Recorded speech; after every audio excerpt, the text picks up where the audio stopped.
दोस्त, हमने last class में ज्योमेट्रिकल आइसोमेरिज्म में आप लोगों को काफी चीजें कराई थी और तुम लोगों ने भी किया था, थोड़ा बहुत रह गया था। आज करा देते हैं। वो एग्जांपल एक रह गया था 6 वाला ना, 6 से किया था ना, 7th वाले से। तो 7th वाला है 1 ब्रोमो, ऐसे है ना, और 3 क्लोरो। ठीक है दोस्त, 3 क्लोरो और साइक्लोब्यूटेन।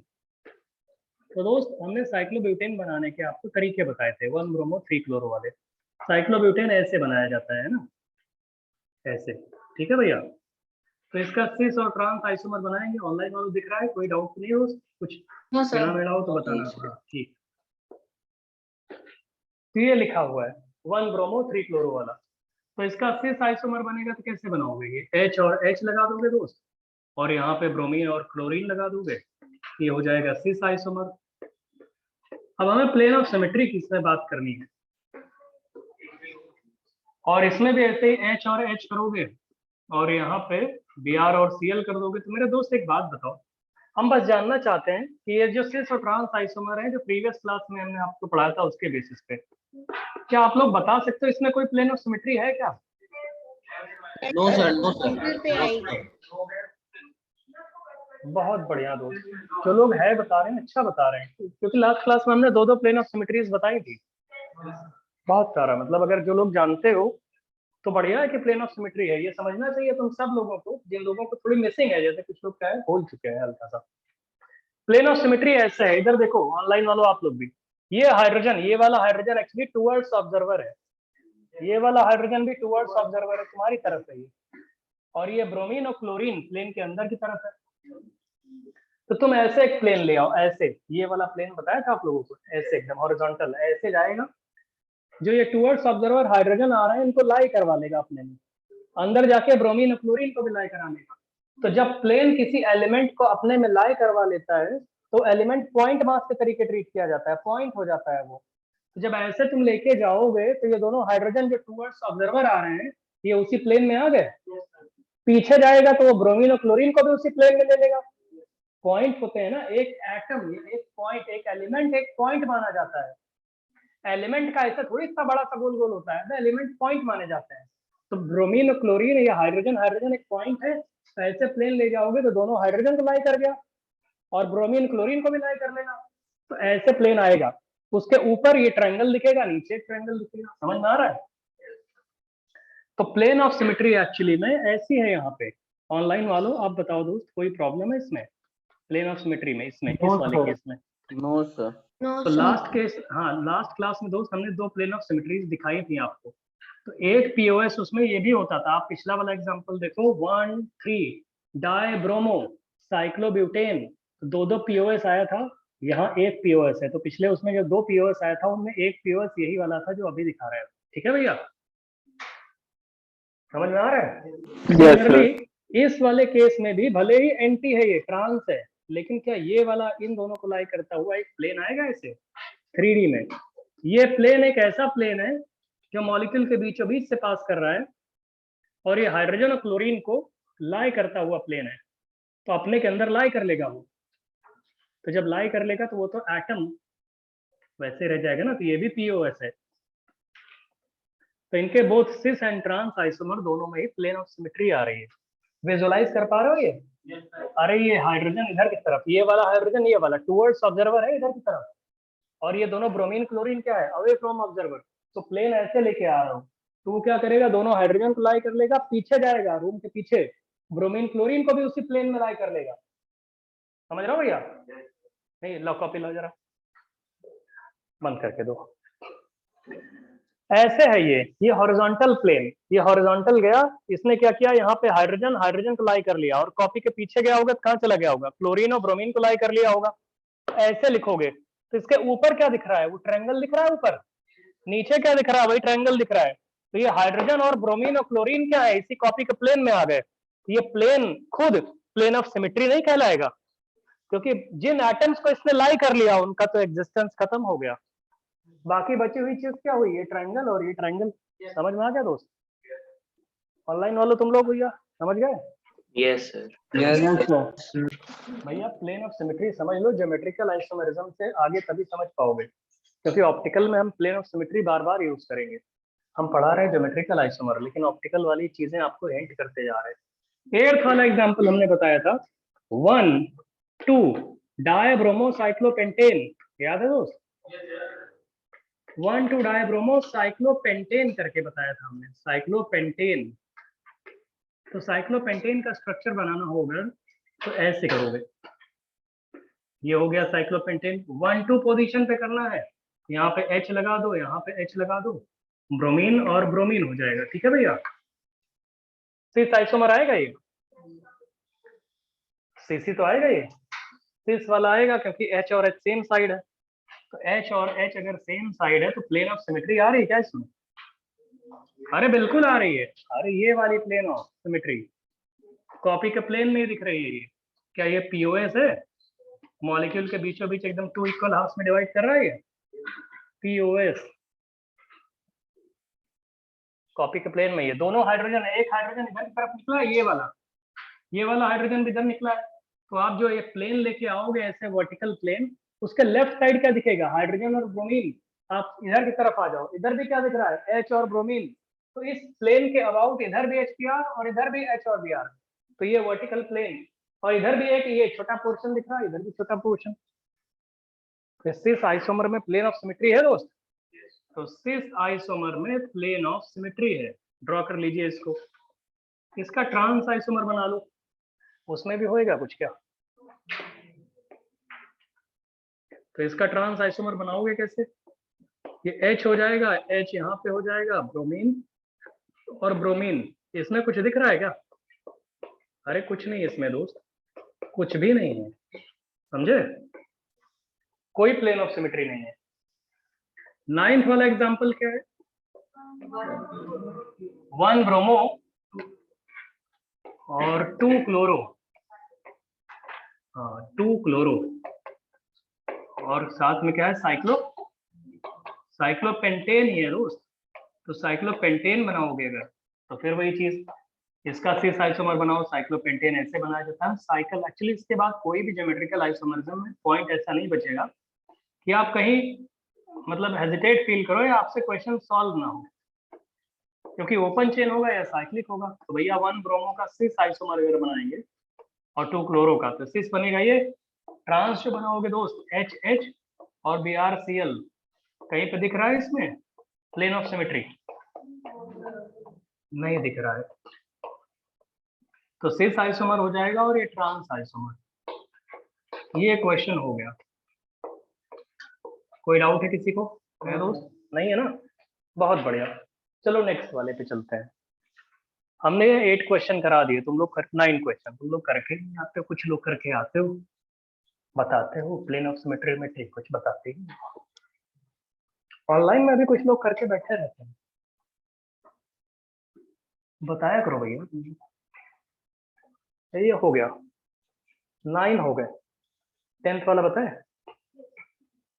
10th है Yes, क्या? sir. 1,3 डायब्रोमोसाइक्लोपेंटेन। तो 1,3 डायब्रोमोसाइक्लोपेंटेन अगर बनाना है आपको, तो साइक्लोपेंटेन का स्ट्रक्चर यही बनेगा। 1,3 पोजीशन पे सब्स्टिट्यूएंट लगाने हैं। तो 10th वाला एग्जांपल है 1,3 डायब्रोमो, है ना भैया, और साइक्लोपेंटेन। तो दोस्त 1,3 पोजीशन आपको जब बनाना है, हमने लास्ट क्लास में बता दिया था कैसे 1,3 पोजीशन बताते हो। अरे फर्स्ट पोजीशन ये, थर्ड पोजीशन ये, H यहाँ पे लगा दो, और Br यहाँ पे लगा दो। कोई प्लेन ऑफ सिमेट्री है क्या सिस आइसोमर में? बहुत बढ़िया Yes, दोस्त, sir. ठीक है। लोग बता रहे हैं प्लेन ऑफ सिमेट्री है। बिल्कुल है प्लेन ऑफ सिमेट्री जो लोग बता रहे हैं।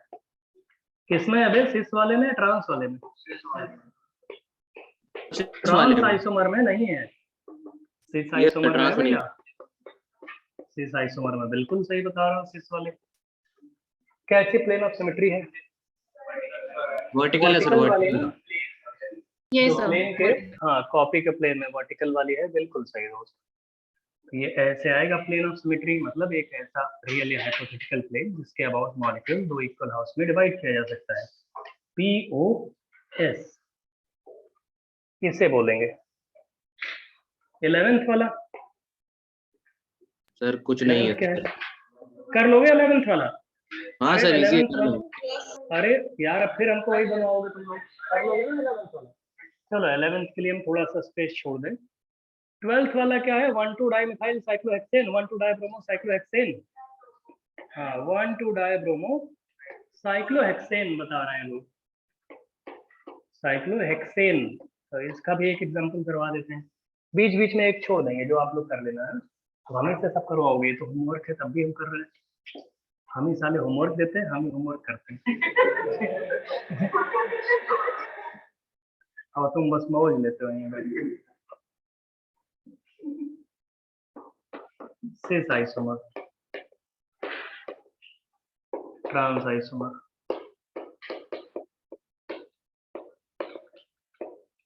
ऐसे हम कुछ मजाक मजाक करते हैं। हाँ भैया बताओ।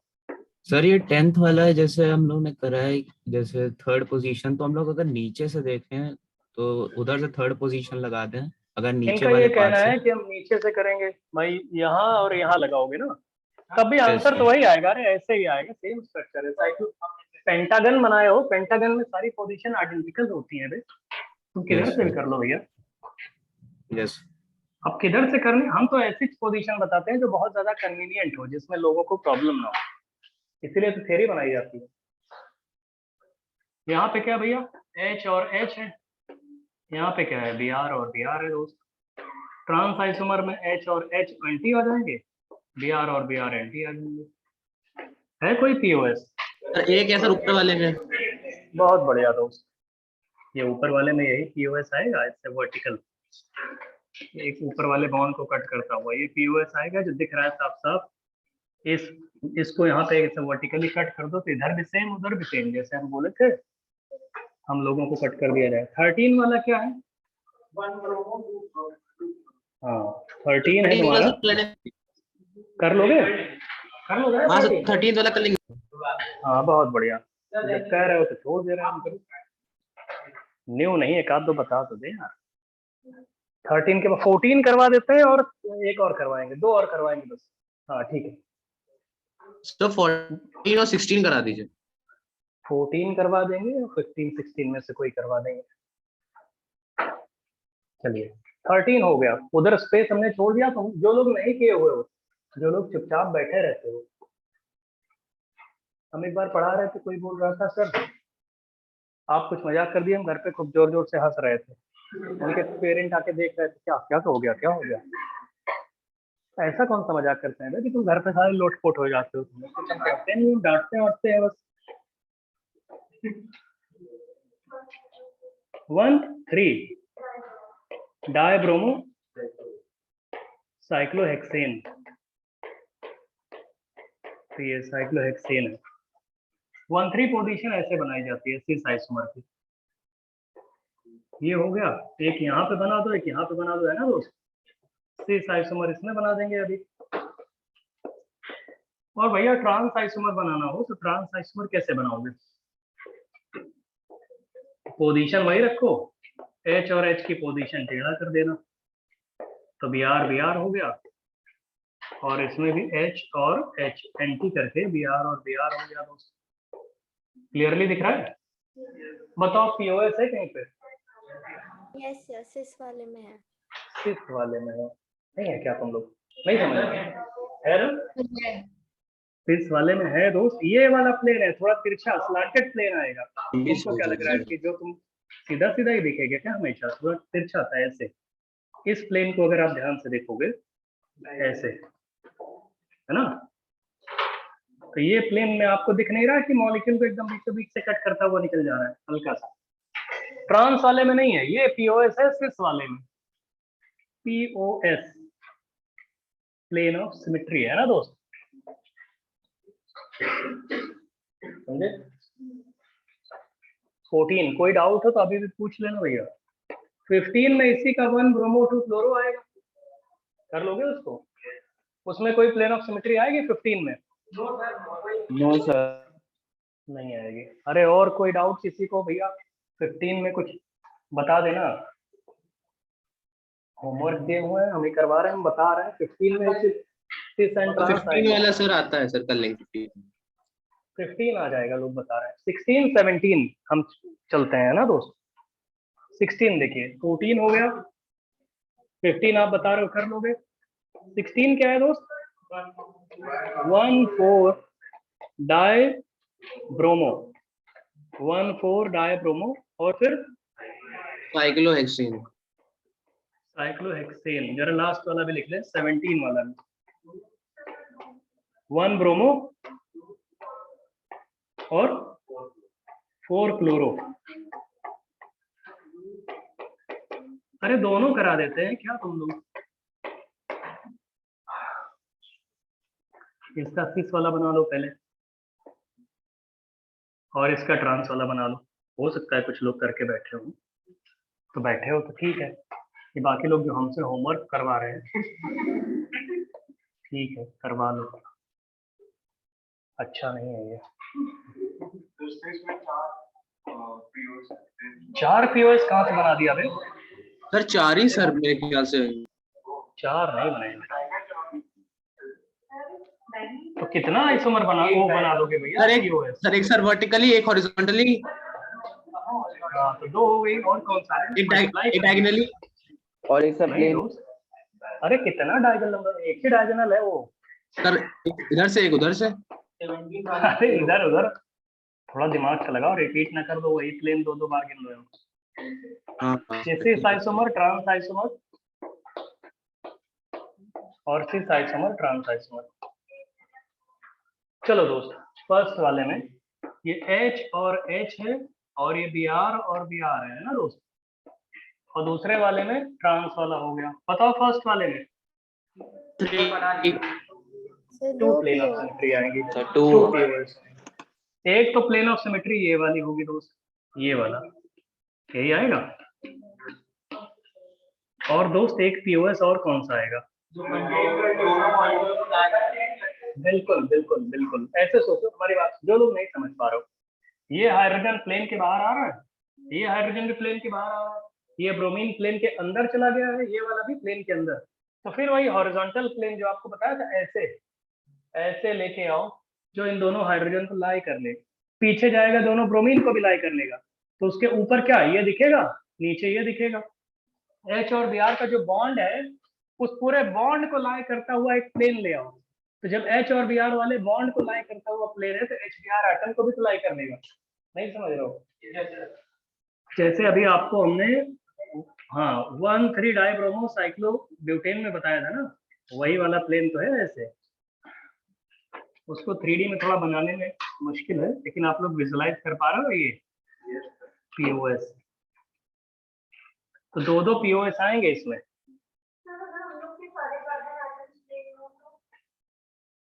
कैसे, कहाँ पे?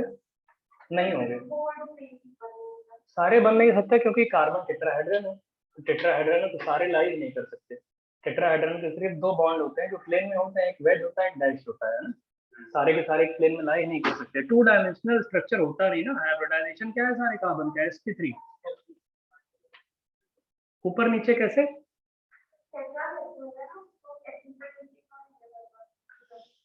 H ऊपर नीचे आएंगे, लेकिन H और Br के बीच में एक्चुअली में 109 डिग्री का एंगल है। तो 109 का है, लेकिन हम जो ये प्लेन लेके जा रहे हैं उसमें 109 वाले लाई कर जाएंगे। हाँ ऐसे होंगे ना, ऐसे मान लो H यहाँ पे है, Br यहाँ पे है। हाँ अच्छा, ये बाकी बचे हुए में इसलिए नहीं होगी क्योंकि ये पूरी रिंग एक्चुअली में प्लेनर नहीं होती है, ठीक है।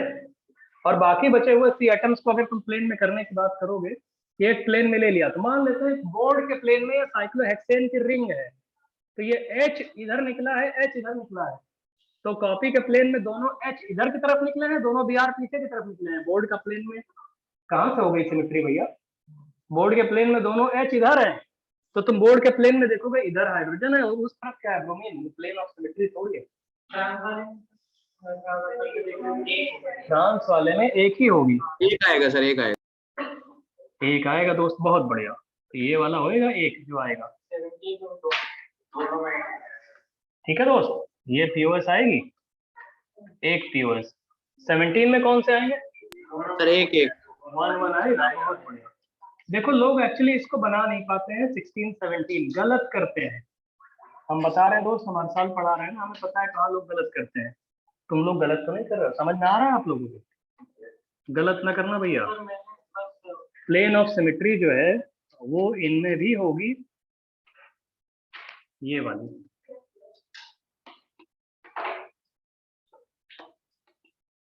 ठीक है दोस्त, पीओएस यहाँ भी है, पीओएस यहाँ भी है। अब बताओ कोई डाउट हो गया सबका? सर मैंने ऐसे बना दी, तुमने क्या बनाया? आपने डायगोनल कोई बात नहीं, वही चीज है। लेकिन जैसे हम बनाते हैं उससे क्या होता है, क्वेश्चंस में कभी डिफिकल्टी नहीं होगी। तुम लोग टेढ़ा मेढ़ा जो स्ट्रक्चर बनाते हो, आज तो कर ले रहे हो, कभी आगे गलत कर दोगे। हो गया भैया? तो कोई Yes, बोले सर आपने हमको, हाँ दोस्त एक बात बताओ, तुम लोग जो बता रहे हो कि आप सर हमको सिस ट्रांस बता दिए, जेड ई बता दिए, बताएं कि नहीं बताएं? जेड ई आइसोमरिज्म प्रायोरिटी वाइज होता है। कोई बोले सर साइकिल में आपने जितने भी स्ट्रक्चर बताए हैं वो सारे सिस ट्रांस बताए हैं, क्या साइकिल में जेड ई पॉसिबल है? बिल्कुल पॉसिबल है। जैसे हम आपसे ये स्ट्रक्चर दे दें और यहाँ पे हम एक काम कर देते हैं, फ्लोरीन, ड्यूटीरियम और यहाँ पे CH3, यहाँ पे OH लिख दें, सिस ट्रांस बोलोगे क्या इसको? अबे सिस ट्रांस बोलोगे क्या? नहीं बोलोगे ना। चलो बताओ, ये दोनों आइसोमर क्या कहोगे एक दूसरे के? ज्योमेट्रिकल आइसोमर है, कौन जेड है कौन ई है? मतलब जेड ई पॉसिबल है ना इसमें, साइकिल में भी जैसे सिस ट्रांस होता था, सिस ट्रांस वाली कंडीशन नहीं होगी तो जेड ई पॉसिबल हो जाएगा। सर पहला वाला और सर वाला क्या? ई है। तो पहला वाला ई बता रहे हैं, पहला वाला ई बता दो, ऊपर ई है, तो इसको प्रायोरिटी 1 दोगे, इसको 2 दोगे, सिमिलरली यहाँ पे 1 दोगे, इसको 2 दोगे, तो क्या आ गया? ई आ गया। ई आइसोमर है पहला वाला। और दूसरा वाला क्या होएगा? अबे 1 हो गया, 2 हो गया इधर, और यहाँ भी 1, यहाँ भी 2, ये क्या हो जाएगा दोस्त? जेड हो जाएगा। तो जेड ई भी तो पॉसिबल है इसमें, ई भी पॉसिबल है, जेड भी पॉसिबल है। जल्दी ड्रॉ कर लो, जल्दी ड्रॉ करो भैया।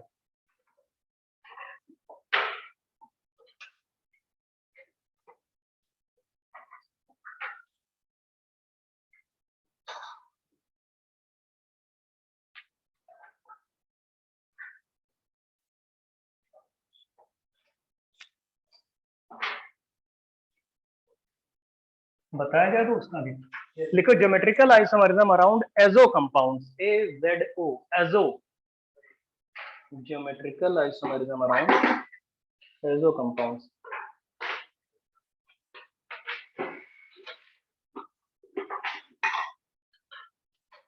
Geometrical isomerism around azo compounds.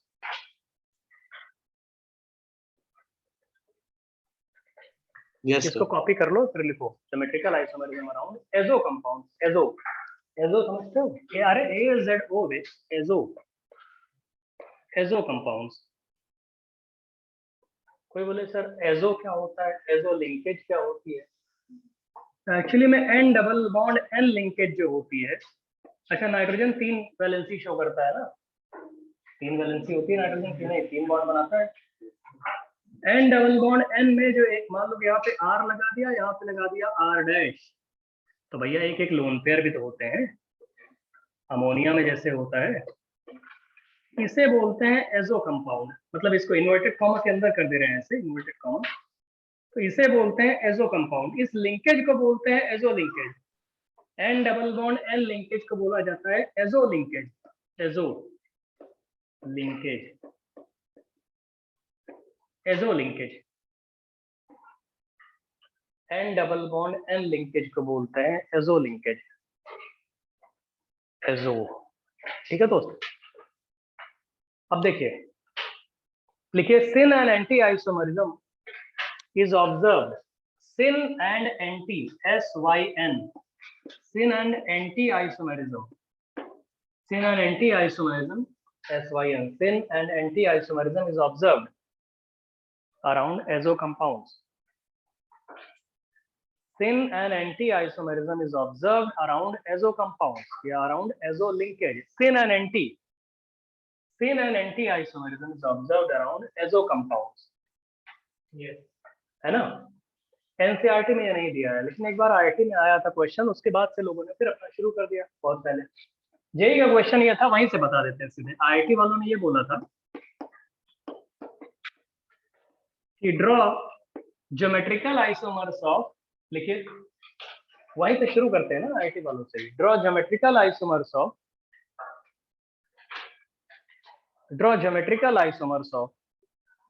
NCERT में है नहीं है, लेकिन याद कर लो, इसको आता है तो उसके बाद कई बार आया। ड्रॉ ज्योमेट्रिकल आइसोमर्स ऑफ ये PH2N2 and compare stability. Draw geometrical isomer of PH2N2. Draw geometrical isomer of PH2N2 and compare stability. PH2N2 geometrical isomer and compare stability. लोग बोले भाई ये क्या है, PH2N2 क्या है? लोगों को समझ में आया N2 है ना, नाइट्रोजन की वैलेंसी 3 होती है। उन्होंने क्या बोला, लोगों ने ये सोचा भैया अगर हम इसको ऐसे कर दें N डबल बॉन्ड N, देखोगे, और पीएच यहाँ पे ऐसे लगा दिया जाए, एक लोन पेयर, भाई नाइट्रोजन क्या है, sp2 हाइब्रिडाइज है, ये 120 डिग्री पे आएंगे दोनों, लोन पेयर और पीएच ऐसे लिखेंगे। इस नाइट्रोजन पे भी कोई बोले पीएच ऐसे लगा दो, लोन पेयर यहाँ लगा दो, दोनों लोन पेयर सेम साइड दिख रहे हैं। जब दोनों लोन पेयर सेम साइड होते हैं तो इसको बोलते हैं सिन आइसोमर। समझ रहे हो भैया? अरे सेम साइड में होते थे सिस होता था, वैसे सिन आइसोमर नहीं समझ में आ रहा है? हाँ दोस्त, और इसी में अगर N डबल बॉन्ड N लिख के हम लोगों ने PH एंटी कर दिया तो ऑटोमेटिकली लोन पेयर भी एक दूसरे के एंटी हो जाएंगे, तो इनको बोल देते हैं एंटी आइसोमर। यही पूछा था। और पक्का पता है आपको स्टेबिलिटी किसकी ज्यादा होती है? सर एंटी आइसोमर की ज्यादा होगी स्टेबिलिटी। तो कुछ समझ में आया कहाँ से हम लोग सिन और एंटी बनाते हैं? बना लो, इसको ड्रॉ कर लो जल्दी से, सिन और anti isomer. So if lone pairs are on the same side around an unsaturation, the isomer is known as, in azo compounds बता रहे हैं, पहले इतना कॉपी करिए, कॉपी करो,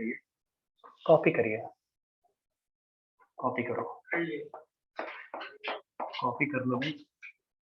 R डैश ऐसे लिखा है, सपोज करो यहाँ पे लोन पेयर सेम साइड कर दिए। तो एजो कंपाउंड्स में ज्योमेट्रिकल आइसोमरिज्म चेक करते टाइम, एजो कंपाउंड्स में if lone pairs are on the same side around an unsaturation के अराउंड सेम साइड में लोन पेयर आ रहे हैं तो उसे बोलते हैं सिन आइसोमर। एजो कंपाउंड्स में, क्योंकि एजो में ही तो दो लोन पेयर दिखेंगे, और अराउंड एजो कंपाउंड अगर आइसोमरिज्म चेक कर रहे हो, और if lone pairs are on the opposite side around an unsaturation, the isomer is known as anti-isomer। अरे लोन पेयर तो हमेशा सेम ही रहेगा। तो अगर एजो कंपाउंड में, while dealing with geometrical isomerism around azo compound, if lone pairs are on the same side, if lone pair falls on the same side around an unsaturation, the isomer is known as syn isomer। और if lone pair falls on the opposite side around an unsaturation, तो उसे बोलते हैं हम लोग anti isomer. ठीक है दोस्त? एजो कंपाउंड्स में अगर ज्योमेट्रिकल आइसोमरिज्म चेक कर रहे हो तो ऐसे करते हैं। अरे आइसोमर्स की स्टेबिलिटी वाला आपको पॉइंट पता है कि नहीं पता है? अच्छा, लास्ट क्लास में सिस और ट्रांस आइसोमर में खूब सारी स्टेबिलिटी का वो करवाया था हमने। क्या क्या हम बता रहे हैं आपको, रुक जाओ, हम जो बता रहे हैं एक्चुअली अभी हम दूसरे बैच में पढ़ा रहे थे, तो लोगों ने एक दो चीज हम और बोल रहे थे, वो बोले ये कंपेयर ही नहीं करवाया। हम बता रहे हैं आप लोगों को, देखो जरा क्या क्या कंपेयर करवाया है, चुपचाप। जो नहीं कराया वो बोल देना हाँ ये नहीं कराया। जैसे हम दूसरे बैच में भी करा के आ रहे हैं, वो लोग बोल रहे थे कि नहीं सर आपने ये नहीं कराया। हमने स्टेबिलिटी, हमने सबसे पहले बॉइलिंग पॉइंट कंपेयर करवाया था, सुन तो लो, 12 क्वेश्चन कराए थे। बॉइलिंग पॉइंट कंपेयर करवाया था, है ना दोस्त? पोलैरिटी कंपेयर करवाया था, cis with 2 butene trans butene में डायपोल मोमेंट कैलकुलेट करवाया था, स्टेबिलिटी कैलकुलेट कर कंपेयर करवाया था सिस ब्यूटीन ट्रांस ब्यूटीन में, मेल्टिंग पॉइंट कंपेयर करवाया था, वोलेटिलिटी या स्टेबिलिटी कंपेयर करवाया था, molar enthalpy of vaporisation compare करवाया था, intermolecular force of attraction compare करवाया था, करवाए थे कि नहीं करवाए थे? ठीक है, और क्या करवाए थे? पोटेंशियल एनर्जी कंपेयर करवाए थे, solubility in polar organic solvent compare करवाया था, रिएक्टिविटी कंपेयर करवाया था, पोटेंशियल एनर्जी तो हो गई, और वेपर प्रेशर कंपेयर करवाया था, है ना दोस्त? वोलेटाइल कितने हो नेचर, गए? वोलेटाइल नेचर हो गए। वो एक्चुअली हम अभी बोल रहे थे, लोगों ने बोला heat of combustion, heat of hydrogenation रह गया था। अरे ज्योमेट्रिकल आइसोमर में ये भी चेक कर सकते हैं, heat of combustion, heat of hydrogenation. तो वहीं पे जाके पिछले वाले पेज पे जो लास्ट क्लास में कंपेयर करवाया था, वहीं जाके 2 पॉइंट और लिख लो। तो जगह नहीं तो कहीं और लिख लो। अरे सुनो तो, हीट ऑफ कंबशन HOC और heat of hydrogenation HOH, heat of combustion HOC और हीट ऑफ हाइड्रोजनेशन HOH, जहां भी जगह हो। सुनो तो, हमारी बात सुनो, लिखना बाद में, पहले देख लो। कंबशन, सारे के सारे कंबशन प्रोसेसेस एक्सोथर्मिक होते हैं, सारे कंबशन प्रोसेसेस एक्सोथर्मिक होते हैं। तो हीट ऑफ कंबशन अगर चेक करना है तो directly proportional to number of carbon atom होता है। तो भैया जो सिस टू ब्यूटीन है वो ट्रांस टू ब्यूटीन है, उनमें नंबर ऑफ कार्बन तो सेम दिख रहे हैं। तो अगर नंबर ऑफ कार्बन सेम होते हैं तो हम लोग बोलते हैं heat of combustion inversely proportional to stability. जितनी ज्यादा स्टेबिलिटी होगी हीट ऑफ कंबशन उतना कम होगा। हीट ऑफ कंबशन एक्सोथर्मिक होता है, ये समझ में आ रहा है दोस्त? और मैग्नीट्यूड कंपेयर करते हैं हम यहाँ पे, मैग्नीट्यूड समझ में आ रहा है दोस्त? ये तो cis two butene trans two butene में ज्यादा स्टेबल कौन है? Trans two butene. तो उसका हीट ऑफ कंबशन कम होगा, कम हीट रिलीज होगी उसमें से, कंपेयर हो गया। मतलब बहुत सारी प्रॉपर्टीज हैं ज्योमेट्रिकल आइसोमर्स, दो ज्योमेट्रिकल आइसोमर के बीच में होती हैं। हीट ऑफ कंबशन पहले तो directly proportional to number of carbon. अगर कोई बोले number of carbon atom same है तो देख लो स्टेबिलिटी। ठीक है दोस्त? जैसे मेथेन एथेन में अगर हीट ऑफ कंबशन पूछेगा तो एथेन का ज्यादा होगा ना, एथेन को बर्न करने पे ज्यादा हीट रिलीज होगी क्योंकि ज्यादा नंबर ऑफ कार्बन एटम है। मेथेन को बर्न करने पे कम हीट रिलीज होगी। लेकिन same number of carbon atom है तो स्टेबिलिटी से देखते हैं, जो पहले से ही स्टेबल है उसमें कम हीट रिलीज होगी ना दोस्त। जिसकी पोटेंशियल एनर्जी पहले से ही लोअर है तो वो क्या और रिलीज करेगा? वो ज्यादा से ज्यादा और थोड़ा सा ग्राउंड स्टेट में चला जाएगा। समझ में आ रहा है? कंपेयर हो गया। हीट ऑफ हाइड्रोजनेशन भी एक्सोथर्मिक होता है, हाइड्रोजन का एडिशन डबल बॉन्ड पे, है ना, ये भी एक्सोथर्मिक है। ये भी डायरेक्टली प्रोपोर्शनल पहले होता है नंबर ऑफ डबल बॉन्ड्स। जितने ज्यादा डबल बॉन्ड होंगे उतना ज्यादा हीट ऑफ हाइड्रोजनेशन होगा। लेकिन cis two butene trans two butene जो आपने लास्ट क्लास में देखा था, डबल बॉन्ड तो एक ही होता है। तो जब डबल बॉन्ड सेम होता है तो इसको भी देखते हैं इनवर्सली प्रोपोर्शनल टू स्टेबिलिटी। समझ रहे हो दोस्त?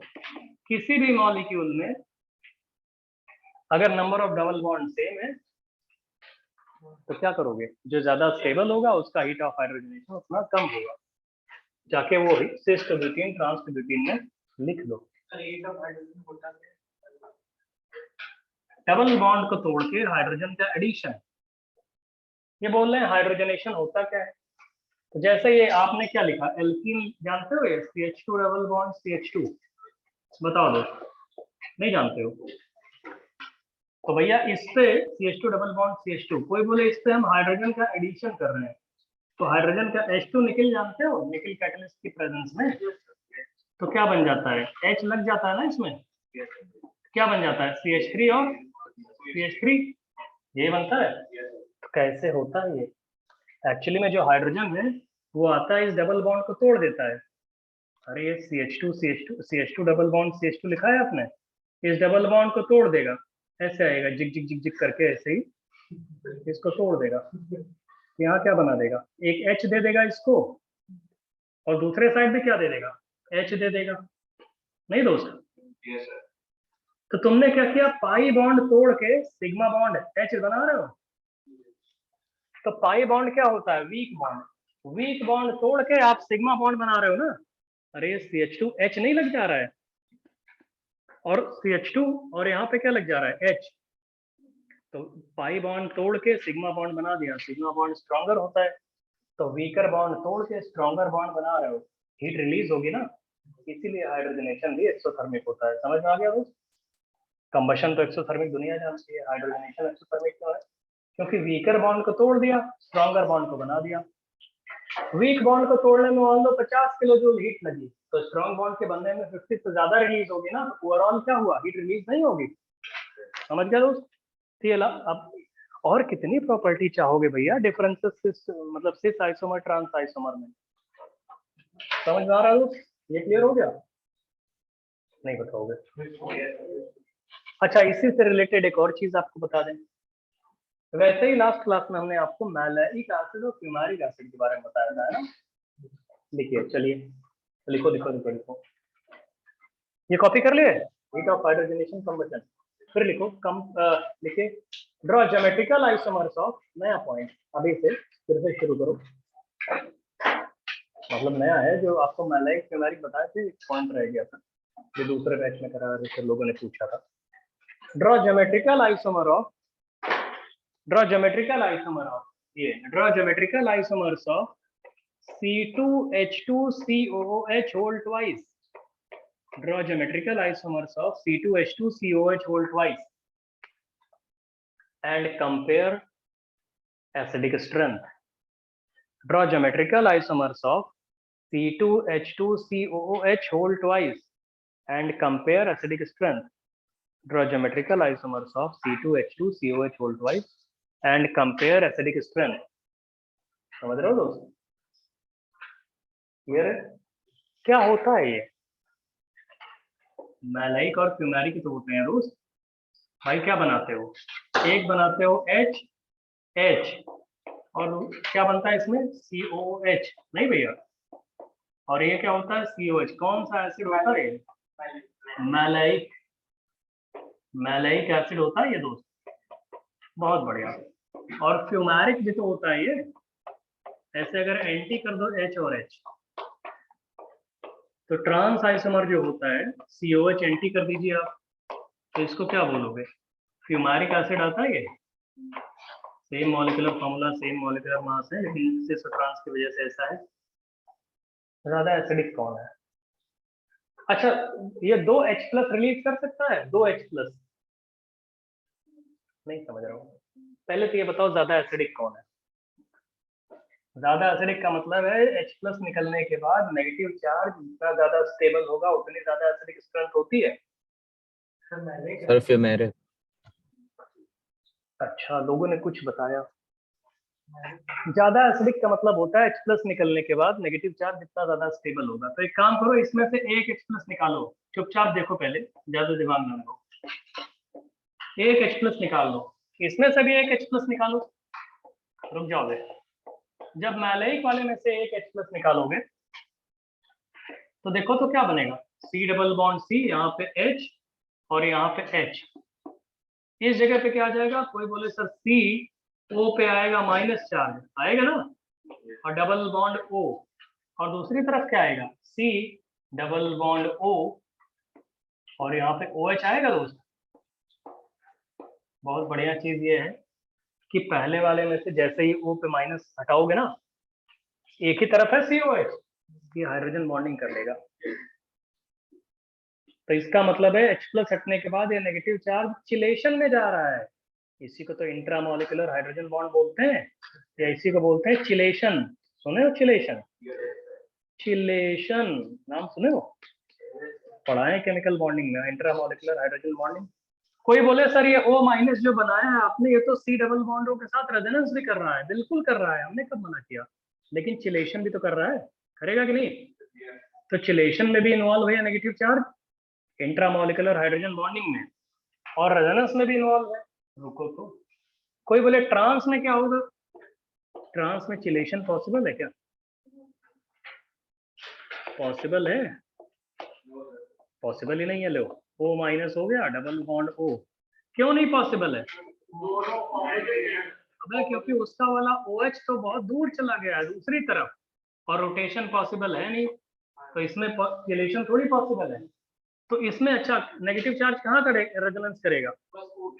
C डबल बॉन्ड O के साथ रेजोनेंस करेगा, बिल्कुल करेगा।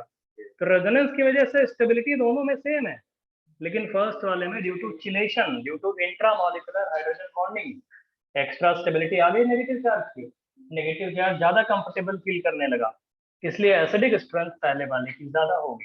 ठीक है दोस्त, जल्दी बनाओ इसको, लिखो, सारा रीजन लिखा करो, या तो याद कर लो वैल्यू, या तो जो बता रहे हैं जिस तरीके रीजन, भाई सब कुछ पढ़ा हुआ है ना, उसी के बेसिस पे तो बता रहे हैं, कुछ और थोड़ी कह रहे हैं।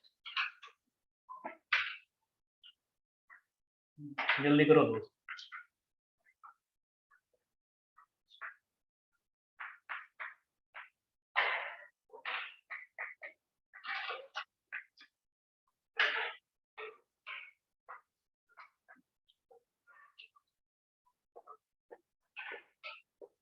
आयनिक इक्विलिब्रियम तो पढ़ा ही चुका है तुम लोगों को।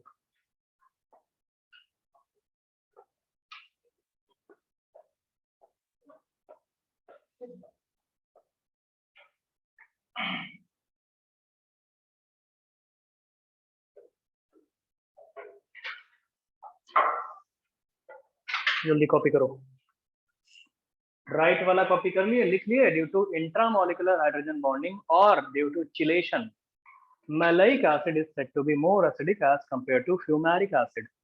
ठीक है दोस्त, मैलाइक एसिड ज्यादा एसिडिक होगा as compare to fumaric acid due to intramolecular hydrogen bonding. देखो दोस्त, रेगुलर रिवीजन क्या करो, खाली घर पे बैठे रहो, केमिस्ट्री पढ़ो, बाकी सारे सब्जेक्ट में तुम्हें प्रैक्टिस करनी पड़ेगी, लेकिन इसमें लेक्चर नोट्स देखते रहो, यही स्कोरिंग होता है। तुम बाकी नहीं तो भैया अगर हफ्ते में एक बार पढ़ोगे इसको तो कुछ फायदा नहीं होने वाला। डेली अपना रिवीजन का प्लान बना लो, सुबह सो के उठो या रात में सोने के पहले केमिस्ट्री जरूर पढ़नी चाहिए।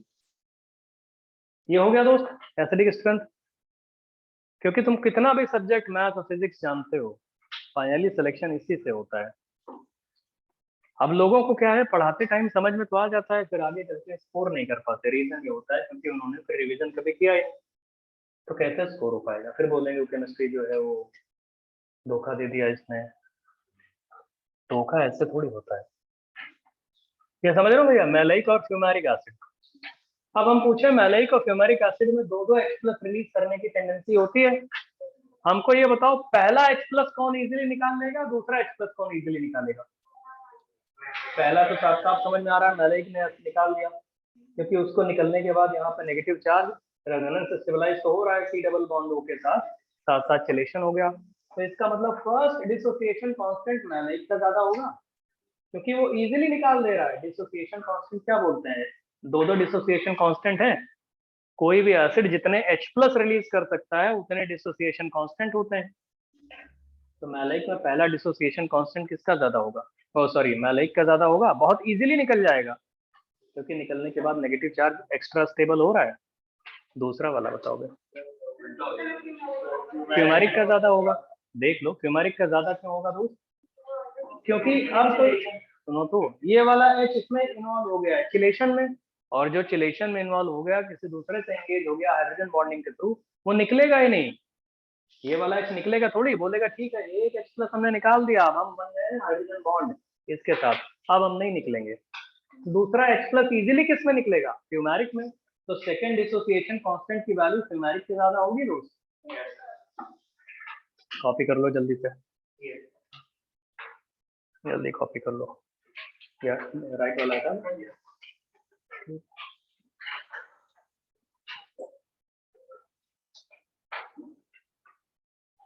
लेफ्ट वाला भी कॉपी कर लो, मैलाइक और फ्यूमेरिक। ठीक है दोस्त, हो गया।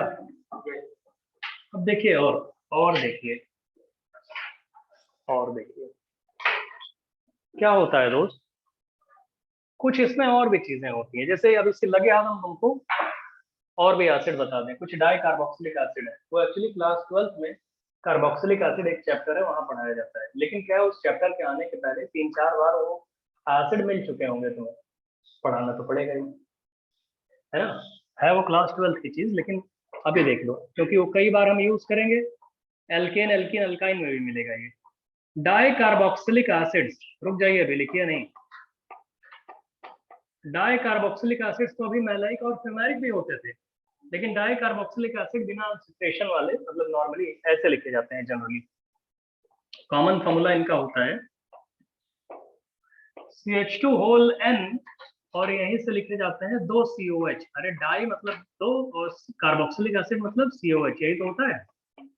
कोई बोले ये N की वैल्यूज क्या क्या होती हैं, हम हमारी बात सुनो, इनका कॉमन डाइकार्बोक्सिलिक एसिड का नाम ये होता है जो लिख रहा है, पहले रुक जाओ, लिखो नहीं, ओम्स गैप्स होता है, बड़ा बड़ा लिखना है, OMSGAPS, ओम्स गैप्स करके याद रखोगे, सब याद रहेगा। कोई बोले क्या मतलब है इसका, रुक जाओ, लिखना नहीं है। O का मतलब होता है ऑक्सैलिक एसिड, M का मतलब होता है मैलोनिक एसिड, मैलेइक नहीं है, मैलोनिक एसिड। S का मतलब होता है succinic acid, alkane alkene alkyne ये सब मिलेंगे। G का मतलब होता है ग्लूटारिक एसिड, ग्लूटारिक, ओम्स गैप से याद रखना है। A का मतलब होता है एडिपिक एसिड, एडिपिक। P का मतलब होता है पिनेलिक एसिड, और लास्ट में आता है सुबेरिक एसिड, सुबेरिक। ओम्स गैप्स के नाम से, कोई बोले कैसे इनका स्ट्रक्चर बनाएंगे, ये n की वैल्यूज है। n की वैल्यू अगर, अब कोई बोले n की वैल्यू कहाँ से होती है, n की वैल्यू 0 से स्टार्ट होती है, 0, n की वैल्यू 1, n की वैल्यू 2, n की वैल्यू 3, n की वैल्यू 4, n की वैल्यू 5, n की वैल्यू 6, n की वैल्यू 7। तो ये ऐसे n की वैल्यू 0 होती है तो जो एसिड बनेगा वो आएगा। ओम्स गैप्स ऐसे ही आता है, OMSGAPS, है ना, साथ है। ओम्स गैप्स, रुक जाओ अभी, n की वैल्यूज के बेसिस पे ये एसिड, कोई बोले स्ट्रक्चर बनाएंगे कैसे, देखो दोस्तों, ओम्स गैप्स स्ट्रक्चर ऐसे बोलते हैं, n की वैल्यू 0 कर दोगे तो मतलब दो COH के बीच में कोई CH2 नहीं आएगा, तो ऑक्सैलिक एसिड ये होता है। अरे डाई कार्बोक्सिलिक एसिड है तो COOH और फिर COOH, n की वैल्यू 1 पुट करोगे तो मैलोनिक एसिड ये आता है, एक CH2, यहाँ से एक क्या आ जाएगा, COH, और इसी CH2 से कार्बन टेट्रावैलेंट है ना, फिर एक COH। नहीं समझ रहा हो भैया, बताओ बे, सक्सेनिक एसिड क्या आएगा, अरे बीच में दो CH2 आ जाएंगे, आएंगे कि नहीं, और इसको क्या बोल दोगे, COOH, तो ऐसे ही रहेगा, डाई कार्बोक्सिलिक एसिड है तो। ग्लूटारिक एसिड कैसे करोगे, अरे एक CH2 फिर तीन CH2 आ जाएंगे बीच में, और इनके साथ क्या लगेगा, COOH और COH, नहीं आएगा भैया, नहीं बताओगे। एडिपिक एसिड कैसे आएगा, CH2 CH2, चार आएंगे बीच में, CH2 CH2 CH2 और COH एंड COH, बाकी वाले लिख लोगे, सुबेरिक। क्या समझ में आ रहा है, कॉमन क्या फॉर्मूला होता है, n की वैल्यूज के बेसिस पे ओम्स गैप्स बोला जाता है इसको, बताओ दोस्त, नहीं बताओगे, चलो बनाओ इसको, अब ड्रॉ करिए, पहले ये बना लेना, ये वाला, ये चीज राइट साइड में जो लिखी है जनरल फॉर्मूला वाली, ओम्स गैप्स, और फिर उसके बाद 1 बाय 1 ये सारे एसिड्स अपनी कॉपी में साफ साफ क्लियर ड्रॉ करना। IUPAC नहीं है, कॉमन नेम से IUPAC नहीं है, IUPAC हो गया, अब IUPAC कभी नहीं पूछा जाएगा, वो हो गया जब पढ़ाना था, वो पढ़ चुके हो ना IUPAC, तो ठीक है, जल्दी करो। तो ऑनलाइन वाले थोड़ी देर पहले बोल रहे थे हेलो, आवाज आ रही है, अच्छा अच्छा, देख रहे थे तुम लोग हो कि नहीं, कभी एकदम पिन ड्रॉप साइलेंस, तुम लोग तो यहाँ लगता भी है कुछ हिलते डुलते, उधर तो दिखता भी नहीं, बोलने पे बोलते हैं। हाँ लिखो ओम्स गैप, जल्दी करो भैया। इन सबके आगे चल के हीटिंग इफेक्ट बताएंगे, इनकी प्रॉपर्टीज भी बताएंगे, लेकिन क्या है पहले इनसे फैमिलियर होना सीखो, हाँ ये होते हैं ओम्स गैप्स, फिर उसके आगे कुछ और भी आएगा, तो एक एक करके आगे चल के हीटिंग इफेक्ट बताएंगे, देखे रहोगे तभी तो हीट वीट करना सीखोगे। ओम्स गैप्स, तो यहाँ से मैलोनिक और मैलाइक में डिफरेंस भी समझ में आ गया, जल्दी करो भैया, इतना भी छोटा छोटा ना लिखो, थोड़ा इज्जत दे दो मौलिक ओम्स गैप्स को।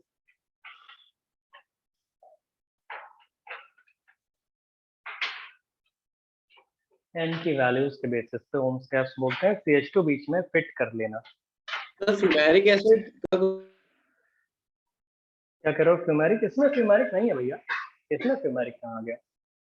ओम्स गैप्स अलग होते हैं, वो तो बस मैलेइक से रिलेशन था इसलिए बता दिया, मैलोनिक वाला, इसका कोई और मतलब नहीं है। Okay sir. फ्यूमेरिक वाला तो बस ऐसे ट्रांस आइसोमर है, वो तो ऐसे ही है।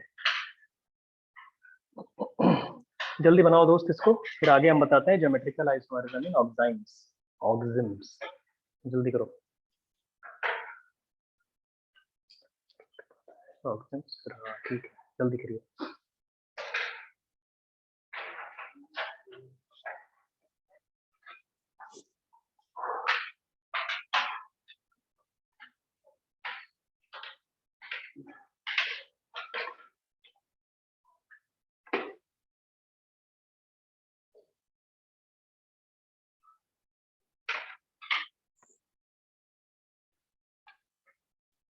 बनाओ जल्दी।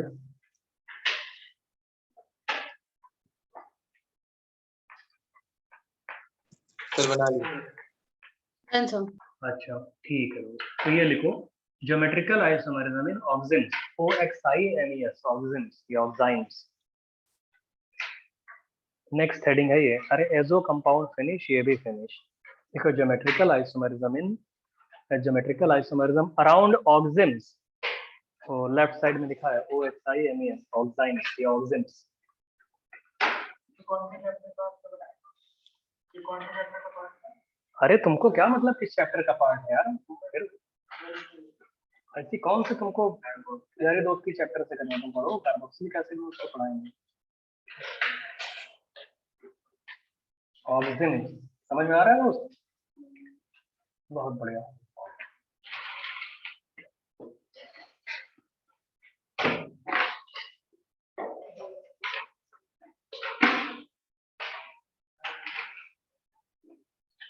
बताएं?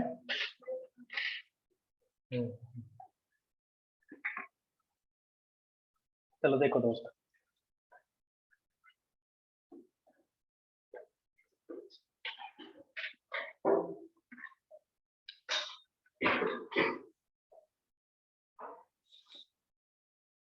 ऑक्सिम्स क्या होते हैं? ऑक्सिम्स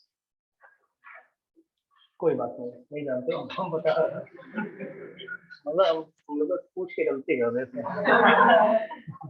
इधर देखो, इधर सुनो, C डबल बॉन्ड N होता है और एक यहाँ पे OH होना जरूरी है। जितनी चीजें लिख रहे हैं वो जरूर है। एक लोन पेयर रहेगा और यहाँ पे दो फ्री वैलेंसीज होती हैं, कुछ भी हो सकता है, तीन जगह पे कुछ भी हो सकता है, ठीक है। कार्बन टेट्रावैलेंट है, कोई बोले यहाँ पे R और R डैश है, मान लेते हैं R R डैश है, इन्हें बोलते हैं ऑक्सिम या ऑक्साइम्स भी बोला जाता है इन्वर्टेड कॉमा के अंदर। एक कोई ऑक्सिम है ये,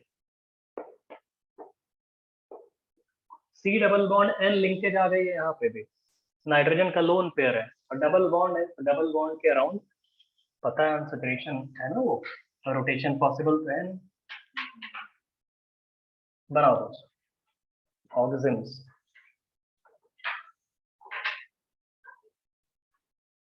ठीक है बच्चा, चलिए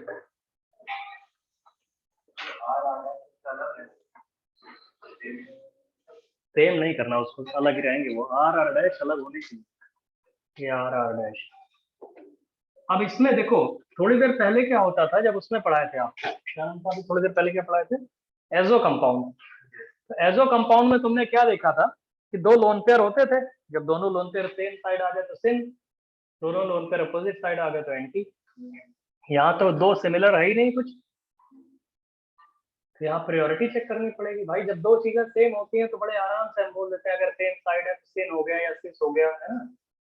यहाँ लोन पेयर है, एक लोन पेयर एक OH। तो इसमें करते टाइम सबसे पहले तो ये बोलते हैं लोन पेयर को हमेशा लोवेस्ट प्रायोरिटी देते हैं। प्रायोरिटी जानते हो जेडी क्लास के टाइम, तो एक पॉइंट लिखो, लोन पेयर को हमेशा लोवेस्ट प्रायोरिटी देते हैं, लोवेस्ट प्रायोरिटी। लोन पेयर को हमेशा लोवेस्ट प्रायोरिटी असाइन किया जाता है, ठीक है भैया। लोवेस्ट प्रायोरिटी असाइन किया जाता है। लोवेस्ट प्रायोरिटी असाइन करने के बाद, लोवेस्ट प्रायोरिटी असाइन कर दिया दोस्त, उसके बाद देखिए, उसके बाद ये ऑनलाइन वाला दिख रहा है ये पेन से, लाल पेन से। यस अरे व्हाइट जितना ही ब्राइट दिख रहा है ये। हटा दें क्या? नहीं सर, ठीक है सर, ठीक है। येलो वाली चौक ही खत्म होती कौन सा ले गया लग रहा। कोई बात नहीं। देखो दोस्त, अगर हम आपसे बोले चलो फिर ठीक है, ये एग्जांपल लिख देते हैं, C डबल बॉन्ड N और यहाँ पे लिख देते हैं OH, यहाँ पे एक बार लिख देते हैं फिनाइल और यहाँ पे लिख देते हैं CH3। बताओ ये कौन सा ऑक्सिजन है, सिन ऑक्सिजन है या एंटी ऑक्सिजन है? और यहाँ पे एक और चीज लिख देते हैं C double bond N, lone pair और OH की पोजीशन मान लो फिक्स कर दिया और pH की जगह कर दिया CH3 और यहाँ पे कर दिया pH। तो प्रियोरिटी कैसे असाइन करोगे? तुम्हारे पास सेम तो कुछ है नहीं, बचा एक प्रियोरिटी। यहाँ पे लोन पेयर को हमेशा क्या प्रियोरिटी देते हो? लोवेस्ट, तो 2 हो जाएगा लोन पेयर के साइड। इधर पे क्या आएगा? फिनाइल को क्या दोगे? 1। मिथाइल को क्या दोगे? 2। अबे तो सेम वाले एंटी है तो क्या आएगा? ये एंटी आइसोमर आएगा। इसको बोलते हैं एंटी ऑक्सिन या एंटी आइसोमर या एंटी ऑक्सिन, है ना भैया? प्रियोरिटी नहीं जानते हो क्या? तो कितने सीने वो पढ़ा दिया तुम लोग को जेडी भैया। इसमें 1 2 ऐसे आएगा और यहाँ पे 1 2 ऐसे आएगा, तो इसको क्या बोलोगे? सिन ऑक्सिन। सिन ऑक्सिन और एंटी ऑक्सिन ये हो जाएगा। ऐसे ही और भी कर लोगे अब। बाकी तब प्रियोरिटी ये तो चेक करना है तुम्हें, लोन पेयर को लोवेस्ट कर देना, नहीं कर पाओगे।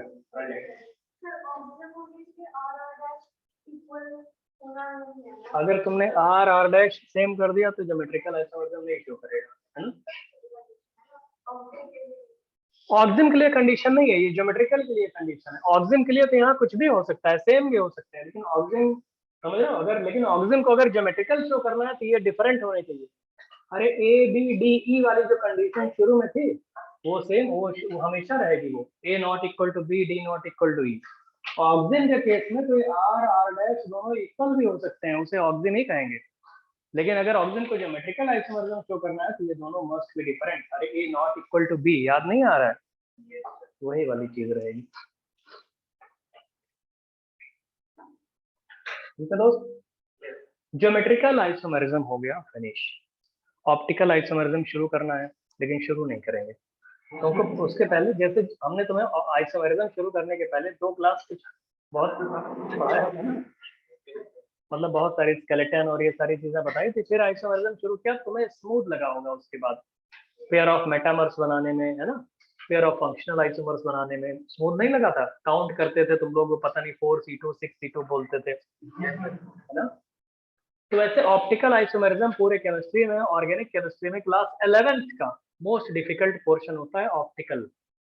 ऑर्गेनिक केमिस्ट्री का डिफिकल्ट पोर्शन, उसको स्मूथली भी पढ़ा सकते हैं, इजीली बता सकते हैं, कुछ चीजें स्किप करते चले जाए तो स्मूथ हो जाएगा, है ना? लेकिन तुम पढ़ोगे तुम्हें लगेगा जो है कि सारी चीजें बता दें, तो इसलिए सब कुछ पढ़ना जरूरी है। ऑप्टिकल शुरू करेंगे तो बीच बीच में कुछ नए नए पॉइंट्स आएंगे, उनको एक्सप्लेन करने के लिए हमें थ्योरी पढ़ानी पड़ेगी। तो या तो हम ऑप्टिकल शुरू कर दें, बीच में जब पॉइंट आए तो बोले रुको पहले थ्योरी पढ़ाएं आधे घंटे, फिर तुमको बोले फिर से ऑप्टिकल शुरू कर रहे हैं, तो वो कर सकते हैं। या तो एक काम कर सकते हैं, पहले उनसे रेलेवेंट जो थ्योरी होती है उसको पहले पढ़ा देते हैं, है ना?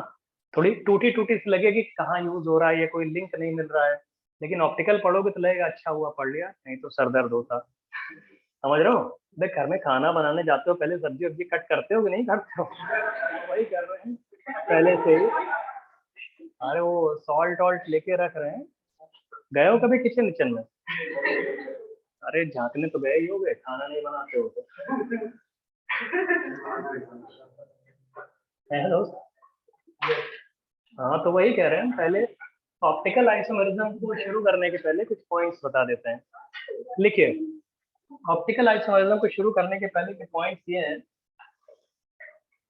आपको बताने जा रहे हैं। Fischer projection, FISCHER, Fischer projection. लिखो Fischer projection, Fischer FISCHER, Fischer projection. कोई बोले क्या है ये फिशर प्रोजेक्शन? फिशर प्रोजेक्शन क्या होता है हम बता रहे हैं। फिशर एक केमिस्ट का नाम है। इन्होंने क्या बोला, जितने भी 3 डायमेंशनल स्ट्रक्चर होते हैं, मीथेन जानते हो टेट्राहेड्रन होता है, कोई भी कार्बन टेट्राहेड्रन होता है अगर 4 बॉन्ड बनाता है तो। रुक जाओ, ऐसे होता है। हम लोग किसी टेट्राहेड्रन को कैसे देखते हैं? इन्होंने बोला टेट्राहेड्रन को आप ऐसे देखते हो कि 2 बॉन्ड एक प्लेन में ले लो। अच्छा 109 डिग्री 28 मिनट पे होते हैं। एक हाइड्रोजन ऐसे आता है, इससे 109 डिग्री 28 मिनट, ये एंगल दिखेगा ऐसे, इनके बीच में 109 दिख रहा है, 90 से ज्यादा नहीं समझ रहे हो।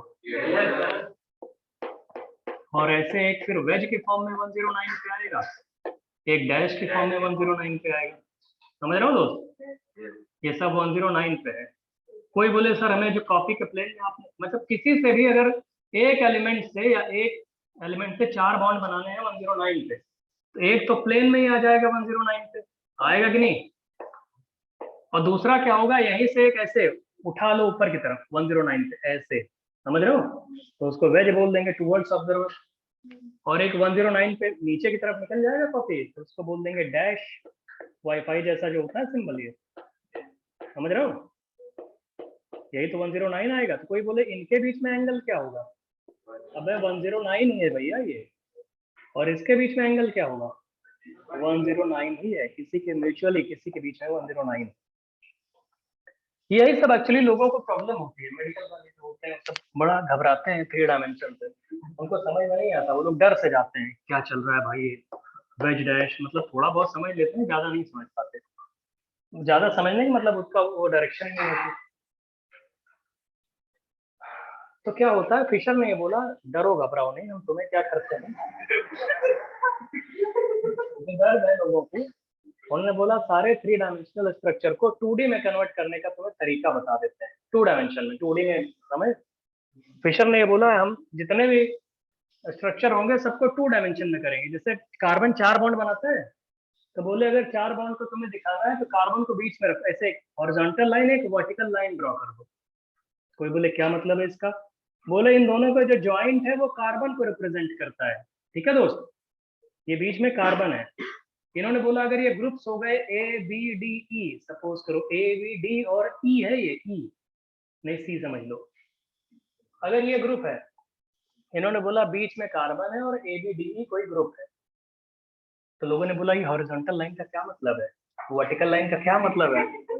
तो फिशर ने बोला चलो अगर 3D में देखना चाहते हो हमारे स्ट्रक्चर को, तो this structure is equivalent to, बीच में कार्बन है और बीच में कार्बन के साथ साथ इन्होंने ये बोला ये जो हॉरिजॉन्टल लाइन और वर्टिकल लाइन है ना, इनके मतलब है कुछ।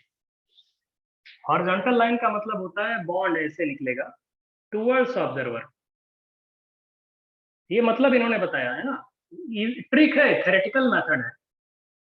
Fisher projection actually is a theoretical method to convert a 3-dimensional structure into 2 dimension। इससे कैलकुलेशन, ये क्वेश्चंस इजी हो जाते हैं सॉल्व करना। और ये बोला जो वर्टिकल लाइन है ये अवे फ्रॉम ऑब्जर्वर है बॉन्ड। ठीक है दोस्त, ऐसे ये था A, ये था B, ये था D और ये है E। समझ में आ रहा है? फिशर ने बोला अगर हमारा स्ट्रक्चर तुम देख रहे हो तो उसमें हॉरिजॉन्टल लाइन का मतलब होता है बॉन्ड टुवर्ड्स ऑब्जर्वर, ऐसे तुम्हारी तरफ, समझो। और वर्टिकल लाइन का मतलब ये होता है bond away from observer. Shahrukh Khan की मूवी देखो, समझ गए सर, समझ गए। ऐसे सामने वाली, आगे ऐसे करके। तो क्या है कि बॉन्ड टुवर्ड्स ऑब्जर्वर और बॉन्ड अवे फ्रॉम ऑब्जर्वर। ना पेन दो जरा बताते हैं, पेन दो, 4 पेन देना। देखिए फिशर ने ये बोला कि अगर किसी 3 डायमेंशनल स्ट्रक्चर को देखते हो, तुम ध्यान से देखो, जैसे 3 डायमेंशनल स्ट्रक्चर को अगर देख रहे हो, कोई दूसरा कलर का पेन दो, देखिए कलर में समझ में नहीं आएगा, ये पकड़ो, ग्रीन दो और ये रेड वाला दो, बंद करके ढक्कन इसका। देखो भैया ऐसा होता है, जैसे आपने 3 डायमेंशनल स्ट्रक्चर देखा, टेट्राहेड्रन होता है ये। तो फिशर ने लोगों ने बोला, ये तुम देख कैसे रहो, फिशर को बोले अबे तुम देख कैसे रहो जब तुमको ऐसा स्ट्रक्चर दिख रहा है। फिशर ने बोला ये स्ट्रक्चर है, टेट्राहेड्रन है, सबके बीच में म्यूचुअली 109 डिग्री का एंगल है। फिशर आके ये 2 स्ट्रक्चर के बीच में बैठ गए, 2 के बीच में बैठ गया, 2 उनको आंखों, अरे ऑनलाइन वालों दिख रहा है 2 के स्ट्रक्चर के बीच में, तो ये रेड वाला और ये ब्लैक वाला तुम्हारी तरफ आ यस रहा है। सर, यस सर, Yes, सब sir. दिख रहा है, सब दिख रहा है। सुनो तो, ये 2 स्ट्रक्चर तुम्हारी तरफ जा रहे हैं, ये वाला रेड वाला और ये वाला टुवर्ड्स, वो उनके बैठने का नजरिया देखो। उन्होंने बोला जितने भी 3 डायमेंशनल मॉलिक्यूल हैं, हम 2 बॉन्ड के बीच में जाके बैठ जाएंगे। तो जब 2 बॉन्ड 109 पे हैं, ऐसे की तरफ 109, तो जब इनके बीच में बैठोगे तो ऐसे, तो 2 बॉन्ड ऐसे टुवर्ड्स ऑब्जर्वर आने लगे। तो बोले ये बचे हुए जो बॉन्ड है, ये वाला और ये वाला, 109 एंगल पे होने की वजह से अवे फ्रॉम ऑब्जर्वर नहीं आएंगे। तो फिशर ने हर एक 3 डायमेंशनल मॉलिक्यूल के बीच में यहाँ पे बैठना शुरू किया। तो 2 बॉन्ड ऐसे आ रहे हैं और ये दोनों बॉन्ड अवे जा रहे हैं, तो उन्होंने बोला ऐसे बना देना। तो नजरिया अपना अपना। हाँ ठीक है, तो समझ गए भैया। तो हर एक 3 डायमेंशनल स्ट्रक्चर को फिशर ने 2D में बनाने की ट्रिक बता दी कि किसी भी को। तो एक बार आईआईटी नीवन पूछा गया, गूगल कर सकते हैं आप, पुराने लास्ट के पेपर से देखोगे कि इन फिशर प्रोजेक्शन हॉरिजॉन्टल लाइन का क्या मीनिंग होता है। तो हॉरिजॉन्टल लाइन का मतलब ये होता है बॉन्ड टुवर्ड्स ऑब्जर्वर, है ना। वर्टिकल लाइन पे बॉन्ड्स जो होते हैं उनका क्या मतलब होता है, बॉन्ड्स अवे फ्रॉम ऑब्जर्वर। ठीक है, कितना बनाओ, जल्दी कॉपी करो। अच्छा लिखो, तो फिशर प्रोजेक्शन एक्चुअली में क्या होता है, लिखो। Fischer projection is a theoretical method, लिखिए, Fischer projection is a theoretical method used to convert, Fischer projection is a theoretical method used to convert a 3-dimensional structure into 2 dimension. Fisher projection is a theoretical method used to convert a 3-dimensional structure into 2 dimension. Fisher projection is a theoretical method used to convert a 3-dimensional structure into 2 dimension. ठीक है दोस्त, ये method होता है। अब उसका meaning लिख लो Fisher projection में। हॉरिजॉन्टल लाइन का मतलब होता है बॉन्ड टुवर्ड्स ऑब्जर्वर, लिख लो फिशर प्रोजेक्शन में मीनिंग। हॉरिजॉन्टल लाइन का मतलब होता है बॉन्ड टुवर्ड्स ऑब्जर्वर, और वर्टिकल लाइन का मतलब होता है bonds away from observer. Observer मतलब जो देखने वाला है, तुम लोग, हम लोग। फिशर प्रोजेक्शन में हॉरिजॉन्टल लाइन का मीनिंग पूछा गया है जेईई में, आईआईटी में। फिशर प्रोजेक्शन में फिशर प्रोजेक्शन का मतलब ये होता है कि हॉरिजॉन्टल लाइन का मतलब होता है bond towards observer, vertical line का मतलब होता है बॉन्ड अवे फ्रॉम ऑब्जर्वर, है ना दोस्त। बॉन्ड टुवर्ड्स ऑब्जर्वर और बॉन्ड अवे फ्रॉम ऑब्जर्वर, ठीक है दोस्त। तो ऐसे बना लो, ये फिशर ने बोला वर्टिकल लाइन और हॉरिजॉन्टल लाइन, तो दोनों के जॉइंट पे कार्बन होता है। कार्बन टेट्राहेड्रन है, उसी टेट्राहेड्रन कार्बन को 2 डायमेंशन में बना दिया उन्होंने, है ना भैया। इतना बनाओ जल्दी से टेट्राहेड्रन वाला, जल्दी बनाइए भैया। बना लिया। अच्छा, हाँ ठीक है, रुको अभी और बताते हैं जल्दी। हाँ इतना कॉपी तो इन लोगों को करने दो। अरे ऐसा कैसा वाईफाई सिंबल बना रहे हो तुम लोग, इतना सर पे बैठे हो तब भी इतना धीमे धीमे बनाते हो। ऑनलाइन वाले तो जल्दी बनाओ लोग। ये मतलब होता है फिशर का। तो कोई बोले अच्छा सर, अगर हमारे पास कोई 3 डायमेंशनल स्ट्रक्चर, हमारा देखने का नजरिया ऐसा है कि हम ये बोल रहे हैं कि हमारे पास ऐसे कोई स्ट्रक्चर है, ऐसे हमें देखने में यहाँ लग रहा है OH लिखा हुआ है, हमें देखने में नजर आ रहा है कि यहाँ पे कोई लिखा हुआ है क्लोरीन, बीच में तो कार्बन हो गए। हम ऐसे देख रहे हैं इस स्ट्रक्चर को कि हमें ये दिख रहा है यहाँ पे क्लोरीन और यहाँ पे दिख रहा है मिथाइल। तो फिशर के अकॉर्डिंग इसको कैसे बनाओगे, सबके बीच में 109 डिग्री 28 मिनट का कैसे बनाओगे इसको फिशर के उसमें है?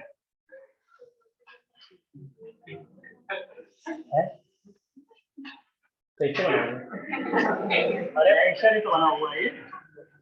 अरे फिशर ने जो बनाया है स्ट्रक्चर वेज वाले, यहाँ पे क्या आएगा Cl, यहाँ पे क्या आएगा CH3, यहाँ पे क्या आएगा OH, और यहाँ पे क्लोरीन। ये फिशर ने तो बनाया था स्ट्रक्चर। बताओ दोस्त। फिर कोई बोले हमारे पास एक है और यहाँ पे ऐसे 109 एंगल पे ऐसे तो लिखे हुए हैं स्ट्रक्चर, अगर कोई ऐसे बॉन्ड बने हुए हैं, वेज वाले बॉन्ड हैं जो ऐसे बना दिए। कोई बोले यहाँ पे लिखा है PH, यहाँ पे लिखा है SH, इस जगह पे लिखा है ऐसे OH, और यहाँ पे ऐसे लिखा है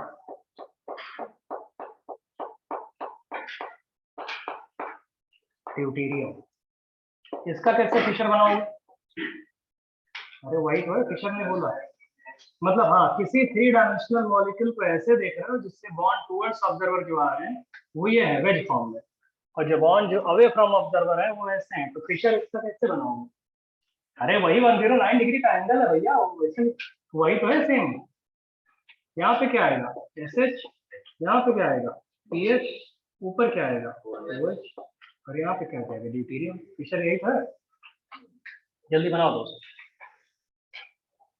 वेज और डैश वाला, समझो? बताओ दोस्त, सबको समझ में आ गया?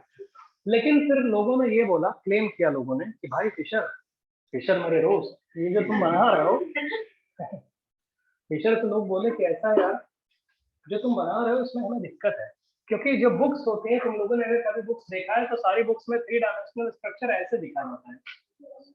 याद है सबको? कहीं देखे हो ऐसा? दो एक प्लेन में होते हैं, एक वेज होता है और एक डैश होता है, जानते हो? आपने बुक्स देखा होगा तो 3 डायमेंशनल स्ट्रक्चर ऐसे होता है।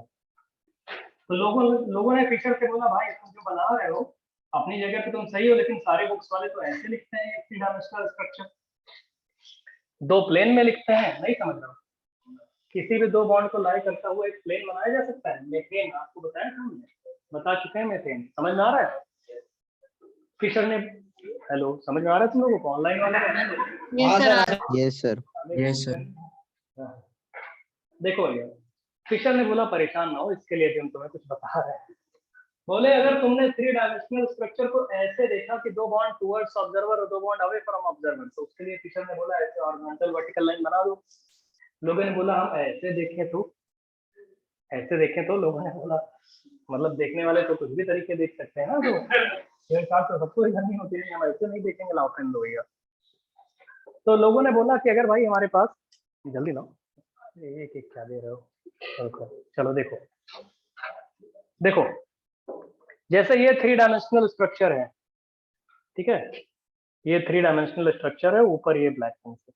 अब कोई बोले हम ये बॉन्ड और ये बॉन्ड, 2 बॉन्ड को लाई करता हुआ एक प्लेन बना सकते हैं। अरे किन्हीं भी 2 बॉन्ड को लाई करता हुआ एक प्लेन बना सकते हैं। कोई बोले ये बॉन्ड 109 डिग्री वाले एक प्लेन में आ जाएंगे, तो ये बचे हुए 2 बॉन्ड कहाँ जाएंगे? एक वेज में आएगा, एक डैश में आएगा, नहीं समझ रहे हो? कोई बोले हम एक बॉन्ड की तरफ ही, मतलब जैसे ये है, ये ब्लैक वाला दिख रहा है ऑनलाइन वालों, क्लियरली डिस्टिंग्विश कर पा रहे हो? ब्लैक वाला पेन, यस हम ब्लैक वाला पेन एकदम तुम्हारी तरफ कर देते हैं, एकदम तुम्हारी आईज की तरफ। आईज की तरफ मतलब क्या हो जाएगा? वेज हो जाएगा ये तो पक्का, नहीं समझ रहा हो भैया? तो 109 डिग्री पे ये ग्रीन वाला आएगा, तो ये अवे फ्रॉम ऑब्जर्वर नहीं आएगा। अगर ब्लैक वाला टुवर्ड्स ऑब्जर्वर है, जैसे आप कॉपी के प्लेन में आ जाओ, तो कॉपी के प्लेन में हमने ये दोनों, कॉपी के प्लेन में ये दोनों जिनको हमने टच किया हुआ है अपने राइट हैंड से, जिसको हमने पकड़ा हुआ है इन दोनों, है ना, कॉपी के प्लेन में लाई कर जाएंगे। 109 का एंगल है इन दोनों के बीच में, तो ये वाला बॉन्ड टुवर्ड्स ऑब्जर्वर जाएगा और ये वाला अवे फ्रॉम ऑब्जर्वर जाएगा। वही तो ये लिखा हुआ है, एक तुम्हारी तरफ जा रहा है ये वेज वाला, एक अवे फ्रॉम ऑब्जर्वर और 2 कॉपी के प्लेन में। लोगों ने बोला ऐसे, और यही कन्वीनियंट मेथड होता है। तुमने कहीं भी 3 डायमेंशनल स्ट्रक्चर देखा होगा मीथेन का, तो 2 एक प्लेन में लिखा जाता है, एक वेज एक डैश के फॉर्म में लिखा जाता है दोस्त, बताओ भैया? तो देखो भैया, अगर ऐसा होता है तो फिशर ने बोला चलो इसके लिए भी हम बता देते हैं कैसे बनाओगे, है ना। तो हम एक काम करते हैं, उसकी ट्रिक बताते हैं आपको। कॉपी कर लियो इसको, मतलब इसको क्या कॉपी किया, समझ में आ गया? Yes sir. अब देखिए, फिशर ने ये बोला कि अगर तुमने 3 डायमेंशनल स्ट्रक्चर वैसे देखा तो हमारा फिशर ऐसे बनेगा।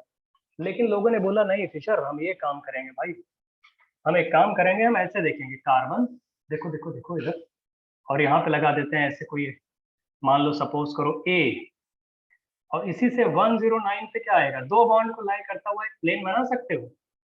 एक बी, तो इसका मतलब है अगर आपने 109 पे दो वेक्टर बनाने हैं तो वो तो बोर्ड के प्लेन में भी आ सकते हैं। एक हम ऐसे बना सकते हैं यहाँ पे ऐसे डी, और यहाँ पे बना सकते हैं ई, जैसे अभी बनाया था, है ना। बताओ दोस्त, लोगों ने बोला फिशर भाई अगर ऐसा हमें 3 डायमेंशनल स्ट्रक्चर दिख गया तो हम तुम्हारा फिशर कैसे बनाएंगे, समझ रहे हो, डीई। तो फिशर ने बोला अच्छा अगर ऐसा हो गया तो एक काम करो तुम फिर से हॉरिजॉन्टल लाइन वर्टिकल लाइन खींचो। एक्चुअली में फिशर वो था, लेकिन अगर ऐसा स्ट्रक्चर आ जाए तो क्या करेंगे वो बाद में बताया जा रहा है। ट्रिक है, देखो कभी फेल नहीं करेगा, आंसर हमेशा सही आएगा। बुक्स टू बुक्स चीजें अलग हो सकती हैं लोगों की ट्रिक, क्योंकि थ्योरेटिकल मेथड है तो आंसर जस्टिफाई करने के लोग फाइनली आंसर वही आता है, थियरी लोग अपने हिसाब से बताते हैं कि ऐसे कर लो ऐसे कर लो ऐसे कर लो हो जाएगा। तो या तो बुक्स पढ़ लो तो उसमें नए नए तरीके मिलेंगे, जैसे हम बता रहे हैं वैसे देखो। अगर तुम्हें इस स्ट्रक्चर को फिशर प्रोजेक्शन में कन्वर्ट करना है, इस 3 डायमेंशनल स्ट्रक्चर को, फिशर ने बोला सबसे पहले जो बॉन्ड अवे फ्रॉम ऑब्जर्वर जा रहा है, अवे, उसको हॉरिजॉन्टल लाइन पे लेफ्ट साइड में लिखो। जो बॉन्ड अवे फ्रॉम ऑब्जर्वर जा रहा है उसको हॉरिजॉन्टल लाइन पे लेफ्ट साइड में, अभी लिख देना अपनी कॉपी में, रूल है ना, हॉरिजॉन्टल लाइन पे लेफ्ट साइड लिखो। जो बॉन्ड टुवर्ड्स ऑब्जर्वर आ रहा है उसको हॉरिजॉन्टल लाइन पे राइट साइड लिखो, ठीक है। कोई 3 डायमेंशनल स्ट्रक्चर है, जो बॉन्ड टुवर्ड्स ऑब्जर्वर जा रहा है उसको हॉरिजॉन्टल लाइन पे राइट साइड, जो बॉन्ड अवे फ्रॉम ऑब्जर्वर जा रहा है उसको हॉरिजॉन्टल लाइन पे लेफ्ट साइड, ठीक है। बचे दो बॉन्ड बचे हैं, नहीं बचे हैं। इन दोनों के बीच में एंगल, और दोनों प्लेन वाले बचे हैं, फिर इन दोनों के बीच में एंगल क्या है, 109 है। अब ये 109 डिग्री पे जो एंगल्स हैं इनके, इनको हमें चेक करना है ऐसे, ठीक है, 109 पे है। अब हमें ये दोनों को मर्ज करना है, लेकिन क्लॉक एक को फिक्स कर रखे दूसरे को रोटेट करके लेके आना है। तरीका बता रहे हैं आपको, इसकी ट्रिक है ये। ऐसे हैं दो वेक्टर, ऐसे यही तो बचे हैं 109 पे, ऐसे 109 पे है, इनको आपको मर्ज करना है एक दूसरे में, ओवरलैप करवाना है। लेकिन ये ध्यान रखना कि क्लॉकवाइज लेके हम एक दूसरे पे चिपका रहे हैं, क्लॉकवाइज घसीट के लेके जाओ। तो तुम क्लॉकवाइज लेके जाना चाह रहे हो तो बी को ले जाके ए पे मिलाओगे तभी तो क्लॉकवाइज आएगा, ट्रिक है ये। तो इसका मतलब जिसको पकड़ के लेके जा रहे हो क्लॉकवाइज एक दूसरे पे ओवरलैप करवाने, उसको लिखा जाता है टॉप पे, और जिसके ऊपर ले जा रहे हो उससे लिखते हैं बॉटम पे। बस यही तरीका होता है। कैसे करोगे, कोई 3 डायमेंशनल स्ट्रक्चर होगा, या तो ऐसे दिखेगा तुम्हें तो उसका डायरेक्टली फिशर बना दोगे, या तो ऐसे दिखेगा तो क्या करोगे, जो बॉन्ड अवे फ्रॉम ऑब्जर्वर जा रहा है it is kept at horizontal line, वो भी लेफ्ट हैंड साइड, ठीक है। और जो बॉन्ड अवे फ्रॉम ऑब्जर्वर नहीं टुवर्ड्स ऑब्जर्वर जा रहा है उसको हॉरिजॉन्टल लाइन पे राइट हैंड साइड रखोगे। और बचे हुए जो दोनों बॉन्ड है इसमें एक को टॉप पे एक को बॉटम पे रखना है, तो टॉप पे उसे रखोगे जिसको आप पकड़ के क्लॉकवाइज ओवरलैप करवा रहे हो दूसरे वाले पे, ठीक है। तो क्लॉकवाइज आप बी से ए पे जाओगे तभी तो क्लॉकवाइज पहुंचोगे। ये ट्रिक होती है, बना लो इसको और लिख लो क्या कर किया है हमने। आंसर कभी भी फेल नहीं होगा, हमेशा सही आंसर आएगा।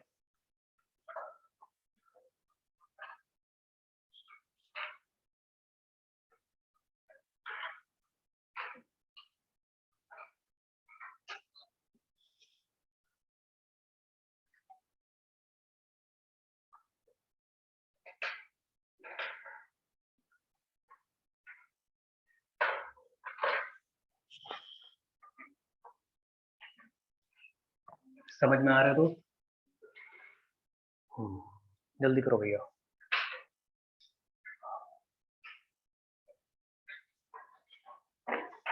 क्लियर हो गया, जल्दी बनाओ। ये horizontal line vertical line clear है दोस्त। रूल लिख लिए कि जो बॉन्ड अवे फ्रॉम ऑब्जर्वर जा रहा है उसको कहाँ पे लिखेंगे, हॉरिजॉन्टल लाइन पे लेफ्ट साइड। जो बॉन्ड टुवर्ड्स ऑब्जर्वर जा रहा है उसको क्या लिखोगे, हॉरिजॉन्टल लाइन पे ही राइट साइड। और बचे हुए जो दोनों बॉन्ड है एक को टॉप पे रखना है एक को बॉटम पे रखना है। टॉप पे उसे रखेंगे जिसको पकड़ के क्लॉकवाइज ले जाके मर्ज करवा रहे हो, क्योंकि 109 का एंगल ही तो बचा है, तो 109 के एंगल पे दोनों को मर्ज करवाना है। तो जिसको पकड़ के लेके जा रहे हो उसको टॉप पे रख देना, जिसके ऊपर लेके जा रहे हो उसको बॉटम पे लिख देना।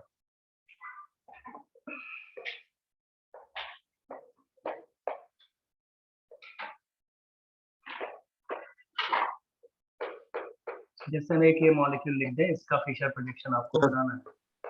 क्या बच्चा, सर वेज और डांस हमेशा अगल बगल होता है क्या? लिखने का ट्रेंड है, होते हैं बदल, है ना। ओके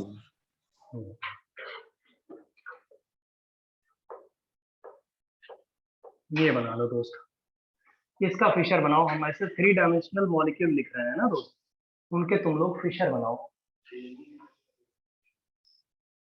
सेम साले जो बता रहे हैं उसको बनाओ। सेम है, सेम मतलब कुछ नहीं, ऐसे बैठे रहोगे, हाँ ठीक है सेम तो चल रहा है,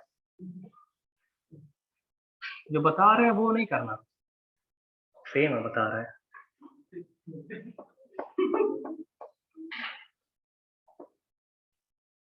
मतलब ये दिख रहा है इसको सेम है।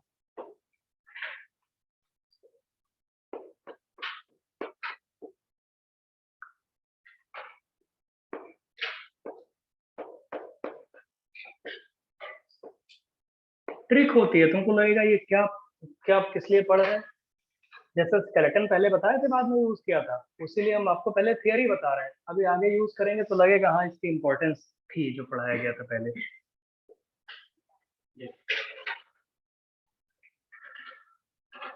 वेज डैश, जल्दी करो भैया।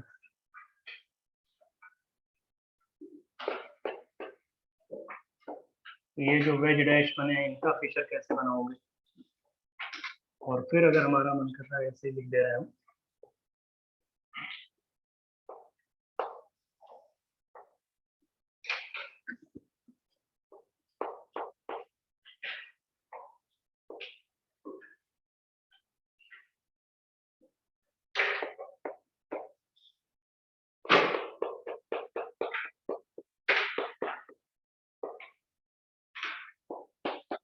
इन सबके फिशर बनाओ।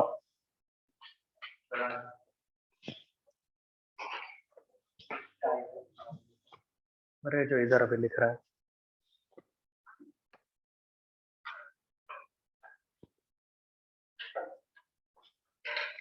ये हो गया भैया। आगे देखो, ये कितने हो गए, 3 ना। और देखो भाई सी लिखा है यहाँ पे लिखा है कोई CH3,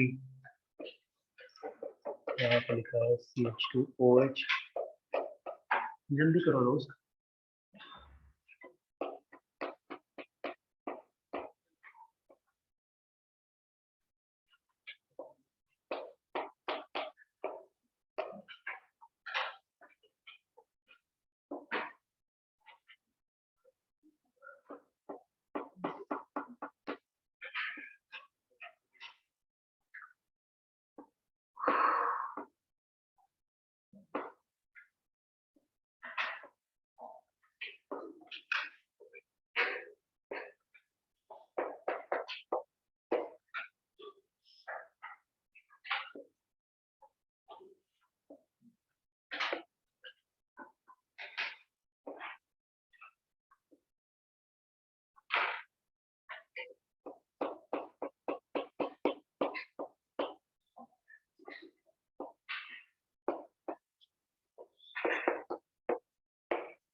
ये अच्छे हैं, 6 एग्जाम्पल। चलो कन्वर्ट करो इनको।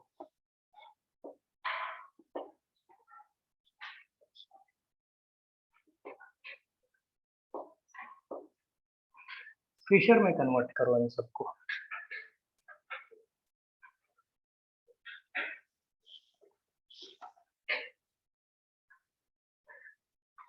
हो गया ऑलमोस्ट।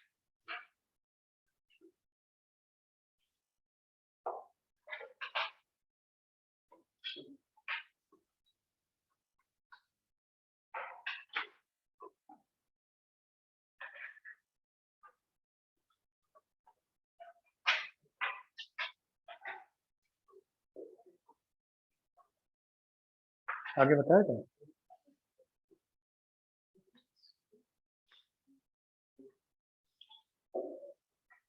चलो फर्स्ट वाले का बताओ, जल्दी बताओ। लेफ्ट साइड में SH, राइट साइड में टॉप पे D और नीचे OH। बहुत बढ़िया। इसमें लेफ्ट साइड में NH2,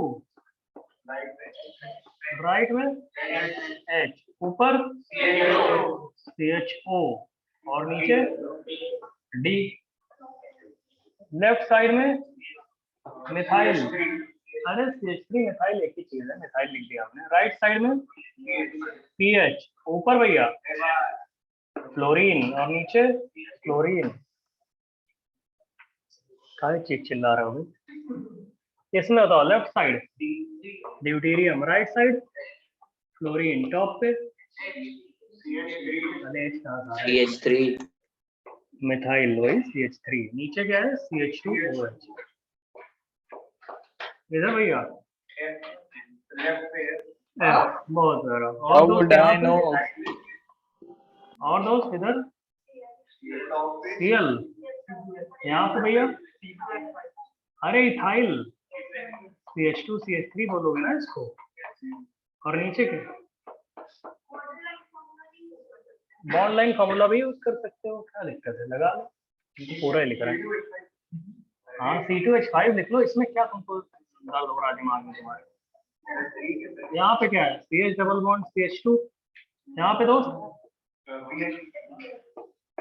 यहाँ पे और यहाँ पे Ni बना लिए। अरे जो ट्रिक अभी बताई थी उसी का तो यूज किए हुए हो। 3 डायमेंशनल स्ट्रक्चर जो है बताना है क्या?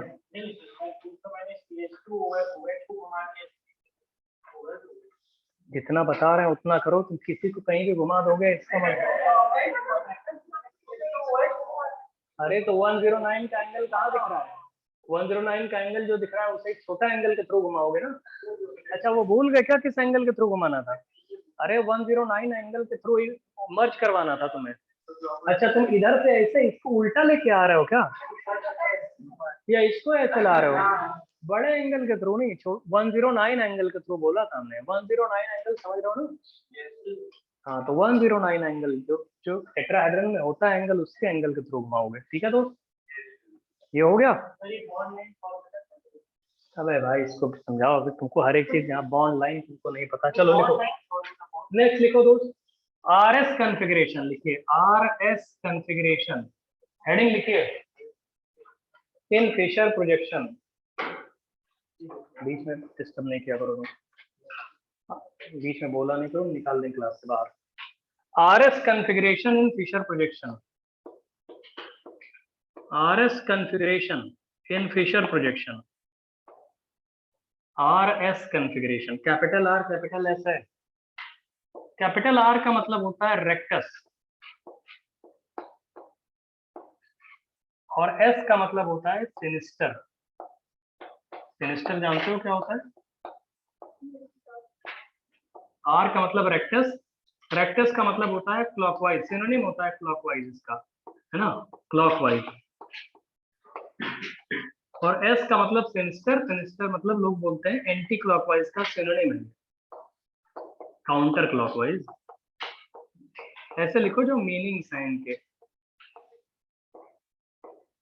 S मतलब सिनिस्टर, सिनिस्टर मतलब पापी टाइप से नहीं बोलते, सिन नहीं समझ रहे हो, एंटी क्लॉकवाइज। R मतलब क्लॉकवाइज रेक्टस और S मतलब सिनिस्टर। कोई एक बार बोल रहा था जो लेफ्ट हैंड से लिखते हैं उनको भी सिनिस्टर बोलते हैं, ऐसा है क्या? हमारे ऊपर हमारे ऊपर कह रहा था, हम बोला अच्छा। बहुत पहले कभी बोलते थे शायद लेफ्ट हैंड वाले जो लिखते हैं, बाद में बहुत प्राचीन समय में। इंडियंस नहीं बोलते थे, फॉरेनर्स जो वेस्टर्न कल्चर है वो बोलते थे। ऐसा कुछ होता नहीं, हमारे लिखते नहीं। तुम लोग भी तो लिखते हो, तुम नहीं लिखते तो इसका मतलब ये थोड़ी लेफ्ट हैंड वाले। ऐसा होता था क्या, तुम लोग जानते हो क्या ऐसा कहते हैं? अच्छा तुमने वर्ड पहली बार सुना, कोई बात नहीं। तब तुम अजीब केस हो, तुम्हारा केस ही अलग है, तुमसे नहीं, बाकी लोगों से बात कर लेते हैं। अच्छा चलो हो गया भैया। ये RS कॉन्फ़िगरेशन क्लॉकवाइज और एंटी क्लॉकवाइज की बात करते हैं। R क्लॉकवाइज होता है, S एंटी क्लॉकवाइज है ना। ये भी एक थेरेटिकल कॉन्फ़िगरेशन, मतलब थेरेटिकली एक कुछ असाइन किया जाता है। ये फिशर प्रोजेक्शन लोगों ने फिशर जब बनाया तो फिशर में कुछ बोला गया ये बीच वाला कार्बन आर कॉन्फ़िगरेशन का है या एस कॉन्फ़िगरेशन का है, ये बताओ, है ना। बीच वाला कार्बन आर कॉन्फ़िगरेशन का है या एस कॉन्फ़िगरेशन का, ये लोगों ने पूछना चालू किया फिशर से, आर कॉन्फ़िगरेशन या एस कॉन्फ़िगरेशन, ठीक है। तो कुल मिला के R S configuration is used to assign central carbon, है ना। मतलब कुछ नहीं फिशर प्रोजेक्शन में, अभी लिखो नहीं, हम बता रहे हैं। फिशर प्रोजेक्शन में जो सेंट्रल कार्बन होता है ना, सेंटर पे, उस पे आर और एस असाइन किया जाता है। कैसे असाइन किया जाता है वो देखिए, कैसे असाइन किया जाता है वो देखो। ये बोलते हैं कि अगर दोस्त यहाँ पे प्रायोरिटी वाइज करते हैं, अगर यहाँ पे लिखा है एच, कुछ भी लिखा हो, यहाँ पे लिखा है सपोज करो OH, यहाँ पे लिखा है आपका कोई सपोज करिए CH3, है ना, और यहाँ पे लिखा है D, सपोज करो, ठीक है। कोई बोले बीच वाला कार्बन आर कॉन्फ़िगर्ड है या एस कॉन्फ़िगर्ड है, ये बताओ। बीच वाला कार्बन आर कॉन्फ़िगर्ड है या एस कॉन्फ़िगर्ड है, तो उसके लिए क्या करते हैं, प्रायोरिटी असाइन करते हैं। प्रायोरिटी जानते हो, इसमें OH को कौन सी सबसे ज्यादा प्रायोरिटी किसको देंगे, जिसका एटॉमिक नंबर होता है, जेडी आइसोमेरिज्म में पढ़ा है नहीं, जितना ज्यादा एटॉमिक नंबर उतना प्रायोरिटी। OH को 1 दोगे, CH3 को 2 दोगे एटॉमिक नंबर के बेसिस पे, D को क्या दोगे 3, H को क्या दोगे 4, ये तो असाइन करोगे प्रायोरिटी। तो RS कॉन्फ़िगरेशन ये होता है कि आप एक काम करो, 1 से 2 जाओ, 2 से 3 जाओ। तो 1 से 2 जाओगे, 2 से 3 जाओगे, कैसे जा रहे हो, क्लॉकवाइज जा रहे हो। तो क्लॉकवाइज है तो बोलते हैं ये बीच वाला कार्बन आर कॉन्फ़िगर्ड है। समझ गए क्या है, अरे सिंपल सा है बे, प्रायोरिटी असाइन कर लोगे एटॉमिक नंबर के बेसिस पे, 1 से 2 जाओ, 2 से 3 जाओ। तो on moving from 1 to 2 and 2 to 3, है ना, इफ क्लॉकवाइज साइन या क्लॉकवाइज सिंबल अपीयर्स, तो उसको क्या बोलोगे, the carbon is said to be R configured, ठीक है। नहीं समझ में आ रहा है, वैसे ही कोई बोले, रुक जाओ एक एग्जांपल और देख लो। कोई बोले सर अच्छा, अगर हम यहाँ पे बोल दे हमारे पास लिखा है ब्रोमीन, ठीक है, यहाँ पे लिखा है क्लोरीन, यहाँ पे लिखा है फ्लोरीन, यहाँ पे लिखा है CH3, तो नंबर 1 किसको दोगे, 1 क्लोरीन को, 2 फ्लोरीन को, 3 मिथेन को, 4। तो ठीक है 4 नहीं काउंट करते हैं, 1 से 2 जाओ, 2 से 3 जाओ, कैसे जा रहे हो, एंटी क्लॉकवाइज जा रहे हो। तो carbon is said to be S configured. समझ में आ रहा है कैसे कह रहे हैं। तो फिशर प्रोजेक्शन में कार्बन का कॉन्फ़िगरेशन की बात की जाती है। तो बनाइए पहले इसको, लिखिए जल्दी, बता रहे हैं ना तेरे को, पहले इतना लिखो सिंपल सा, जल्दी करो, जल्दी कॉपी करिए भैया, जरूरत पड़ने वाली है ऑप्टिकल एक्टिविटी में इन सब की, इसलिए पहले ही सब बता दे रहे हैं। उस टाइम चिल्लम चिल्ली ना मचाओ कि हमको नहीं पता, हमको नहीं पता, हमको तो बताया ही नहीं कभी। जल्दी करो दोस्त,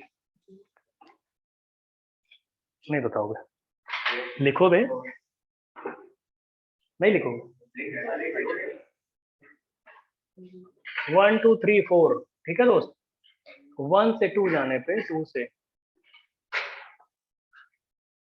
लिखो, if on moving from 1 to 2 and 2 to 3, ऐसे लिखना है, ऐसे देखो, 1 से 2 और 2 से 3, if on moving from 1 to 2 and 2 to 3, if on moving from 1 to 2 to 2 3, ऐसे है ना, on moving from 1 to 2 और 2 से 3, clockwise symbol appears, if on moving from 1 to 2 and 2 to 3, clockwise symbol appears, the carbon is said to be R configured, configured, CONFIGURED, configured. If on moving from 1 to 2 and 2 to 3, clockwise symbol appears, the carbon is said to be R configured. ठीक है भैया, the carbon is said to be R configured. और एक point और लिखो, if on moving from 1 to 2 and 2 to 3, if on moving from 1 to 2 and 2 to 3, 1 to 2 and 2 to 3. उतना जब word में लिख रहा खाली कभी बोर्ड पे देख लो तो ये लिख लो डायरेक्टली, पता नहीं क्या सोच रहा है उसको। On moving from 1 to 2 and 2 to 3, anti-clockwise symbol appears. The carbon is said to be S configured. Anti-clockwise symbol appears. The carbon is said to be S configured. है ना भैया? Priority wise है ये, मतलब priority तो assign करने का समझ रहे हो ना? Priority है इन सब की, 1 से 2 और 2 से 3 क्या है? 1 2 3 जो होती है, लिख लो वहीं पे, जो 1 2 3 and 4 are priorities of groups or elements. जो 1 2 3 and 4 are priorities of groups or elements. अब priorities आपको पता है directly proportional to atomic number होता है। 1 2 3 and 4 are priorities, है ना, ऑफ ग्रुप्स और एलिमेंट्स। ठीक है दोस्त, समझ में आ रहा है? हम एक काम करते हैं, कई फिशर बना रहे हैं, अब तुम RS लिख लोगे उनमें सब में, कर लोगे? बहुत प्यारा दोस्त। लो हम एक काम करते हैं, बताओ ये R कॉन्फ़िगर्ड है या S कॉन्फ़िगर्ड है? H लिख दिया यहाँ पे लगा दिया हमने CH3, यहाँ पे लगा दिया हमने सपोज करिए NH2, और यहाँ पे लगा दिया हमने PH। बताओ दोस्त, फिर हम आपसे पूछेंगे इसमें बताओ यहाँ पे। अरे ठीक है भाई, Br फ्लोरीन, 4 को हमें ध्यान नहीं, नंबर 4 को भूल जाते हैं। हमने क्या बोला है? 1 से 2, 2 से 3, 4 हमने कभी बोला ही नहीं। और मूविंग फ्रॉम 1 to 2, 2 से 3 बोला है ना। भले 4 रास्ते में आ रहा है, 4 को आपको काउंट नहीं करना है, ठीक है दोस्त? तो इसमें बता दो, इसमें R कॉन्फ़िगर्ड है या S कॉन्फ़िगर्ड है? इसमें हमारा मन कर रहा है, हम लिख रहे हैं CHO, यहाँ पे लिख देते हैं D, यहाँ पे लिख देते हैं कोई सपोज करिए OH, और यहाँ पे लिख देते हैं सपोज करो SH। इसमें बताओ कौन सा कॉन्फ़िगरेशन है, R कॉन्फ़िगर्ड है या S कॉन्फ़िगर्ड है? यहाँ पे लिख देते हैं SH, यहाँ पे लिख देते हैं C ट्रिपल बॉन्ड N, यहाँ पे लिख देते हैं OCH3, और यहाँ पे लिख देते हैं CH3। ये बताओ R कॉन्फ़िगर्ड है या S कॉन्फ़िगर्ड है? यहाँ पे लिख देते हैं CH3, यहाँ पे लिख देते हैं आयोडीन, यहाँ पे ब्रोमीन, और यहाँ पे क्लोरीन। तुम बस कॉन्फ़िगरेशन बताओ किसमें R कॉन्फ़िगर्ड है या S कॉन्फ़िगर्ड है?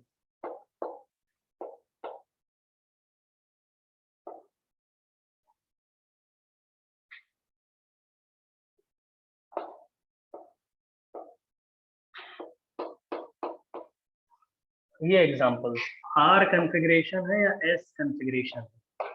सर क्या भैया? सर सेकंड वाला तो बन ही नहीं पा रहा।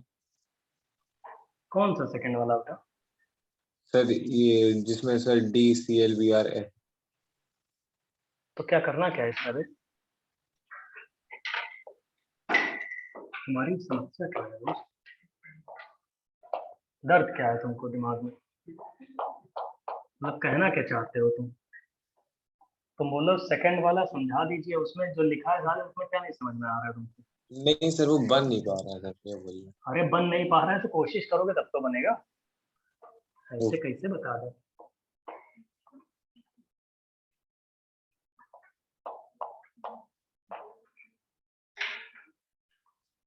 हैं?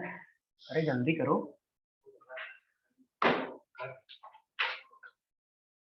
वो क्या लिखते हैं वहाँ पे? अरे वो छोड़ दो, और लास्ट वाला एग्जांपल ये,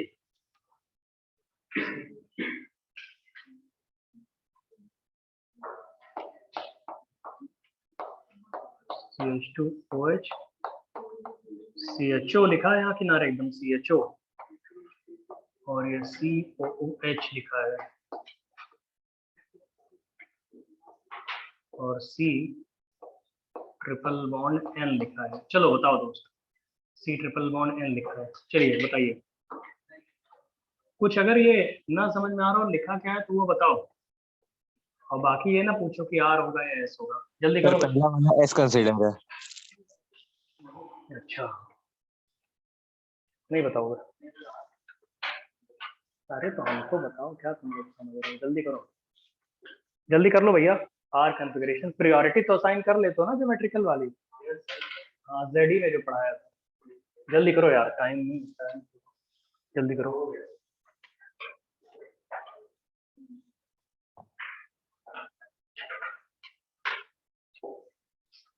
चलो फर्स्ट वाला कर लोगे इसमें RS।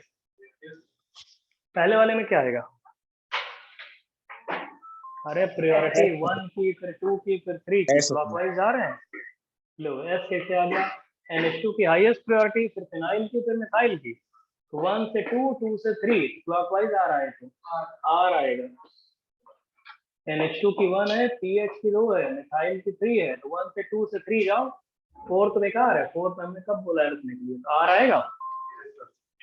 दूसरे वाले में आओगे तो ब्रोमीन की नंबर 1, क्लोरीन की नंबर 2, फ्लोरीन की नंबर 3, तो और ड्यूटेरियम की 4, तो ये भी R आएगा, R कंफिगर्ड। बताओ दोस्त,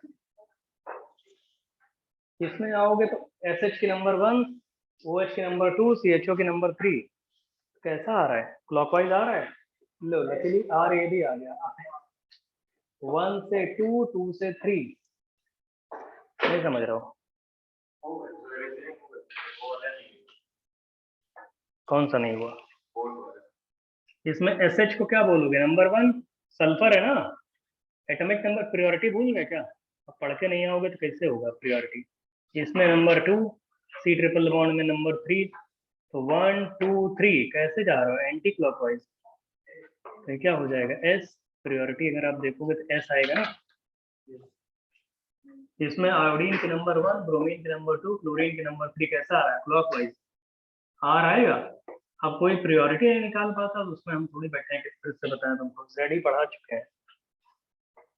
इसमें नंबर 1 किसका आएगा? NO2 का, फिर CHO का, फिर D का, तो एंटी क्लॉकवाइज आएगा, S आएगा। है दोस्त? एंटी क्लॉकवाइज है ना। इसमें प्रायोरिटी देखो, क्लोरीन की 1, फ्लोरीन की 2, OH की 3, तो 1 2 3 क्लॉकवाइज आ रहा है, R आएगा। इसमें आ जाओ, कौन सा? ये वाला नंबर 1 SH का, नंबर 2 OH का, नंबर 3 इसका आएगा, तो 1 2 3 R आएगा। क्या समस्या है तुम्हारी?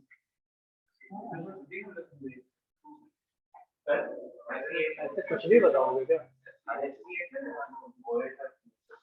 तुम लोग? क्या फिर तुम लोग ऐसे प्रायोरिटी पढ़ के आते नहीं हो? तुम लोग ऐसे कुछ रिवाइज करके नहीं आते हो? तुम लोग को लग रहा है तुम्हारा सिलेक्शन हो जाएगा क्या? जो लोग प्रायोरिटी अभी तक असाइन करना नहीं सीख पा रहे हो, जेडी रिवाइज करके नहीं आए हो, तो कहाँ से हो पाएगा? इसमें नंबर 1, ऐसे लोगों का सिलेक्शन नहीं होता जो बिना रिवाइज किए आते हैं, कुछ भी पूछते हैं सारे उल्टा पुल्टा। आप तुमने ये पुराना नहीं कर पाए तो आप सोच रहे हो तुम पढ़ के हमारी बातें सुन के पढ़ के आओगे तो हो जाएगा। तुम्हारी आदत खराब है, इसका मतलब तुम लोग लायक हो नहीं। ये NO2 नंबर 1 आएगा, फिर O आएगा, फिर CH3 आएगा, तो R आ जाएगा। और लास्ट में अगर आओगे तो C triple bond and COH, और इसमें सब में COH की नंबर 1 आएगी, फिर C ट्रिपल बॉन्ड एंड फिर CHO, 1 2 3 एंटी क्लॉकवाइज ऐसा आएगा। और इससे पहले वाले में OH को 1 प्रायोरिटी नहीं देंगे, O और N में कंपेयर करेंगे। एक मिनट, गलती हो गई भैया, इसमें S आएगा, O का प्रायोरिटी नंबर 1 देंगे, थोड़ा गड़बड़ हो गया। और फिर N को आएगा तो नंबर 1 ये आएगा, नंबर 2 ये, नंबर 3 ये, तो भैया ऐसे आओगे ना, S आएगा एंटी क्लॉकवाइज S। O को पहले एलिमेंट को प्रायोरिटी देते हैं, जब पहला एलिमेंट कॉमन हो जाता है तब दूसरे को बताते हैं। जल्दी करो, थोड़ा सा और रह गया है, 1 मिनट बस, 2-3 मिनट और लगेगा।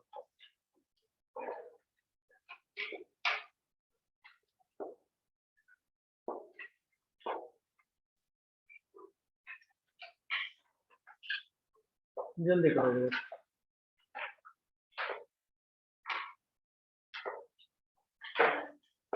H ले लो, Cl ले लो, Br ले लो, इससे उल्टा पुल्टा कर देते हैं। HFCl Br, ये 3 एग्जांपल लिखिएगा, 3 एग्जांपल लिखो कहीं पे।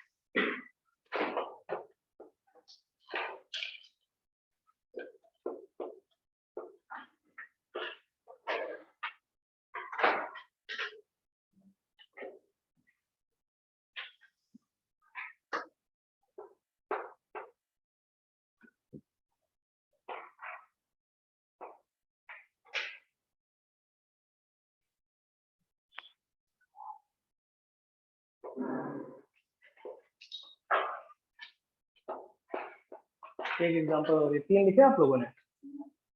हाँ जल्दी कर लो इसको, ये तीनों लिखो भैया, और इसमें बताओ आरएस बताओ तुम लोग आरएस बताओ दोस्तों।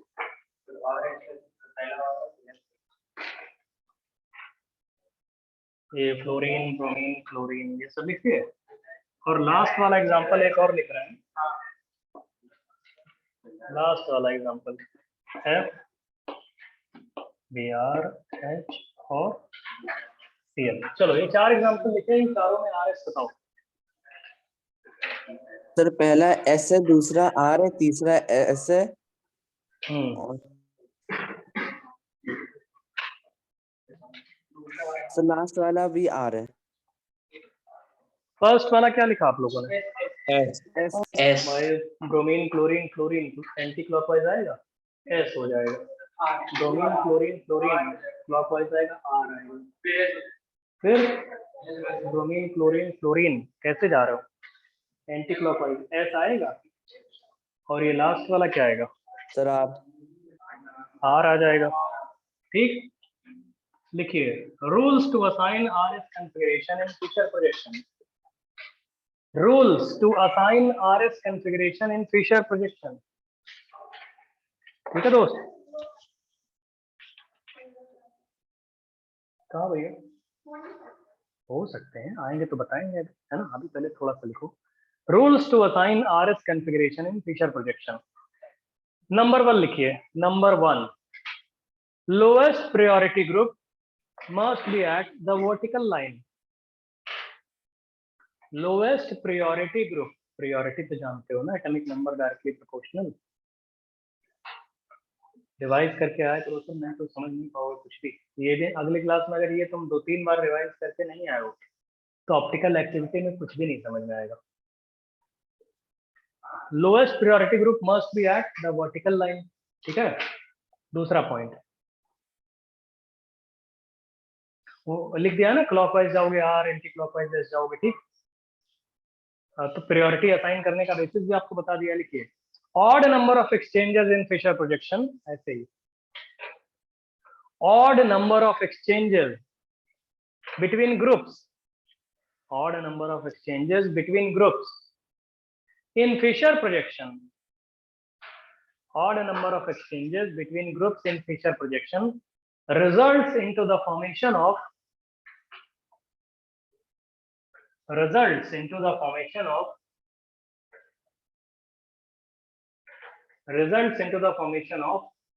a structure with opposite configuration. Results into the formation of a structure with opposite configuration. Results into the formation of a structure with opposite configuration. ठीक है भैया?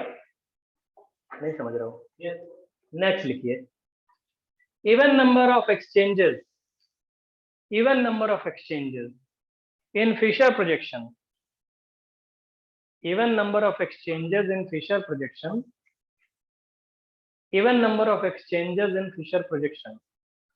results into the formation of a structure,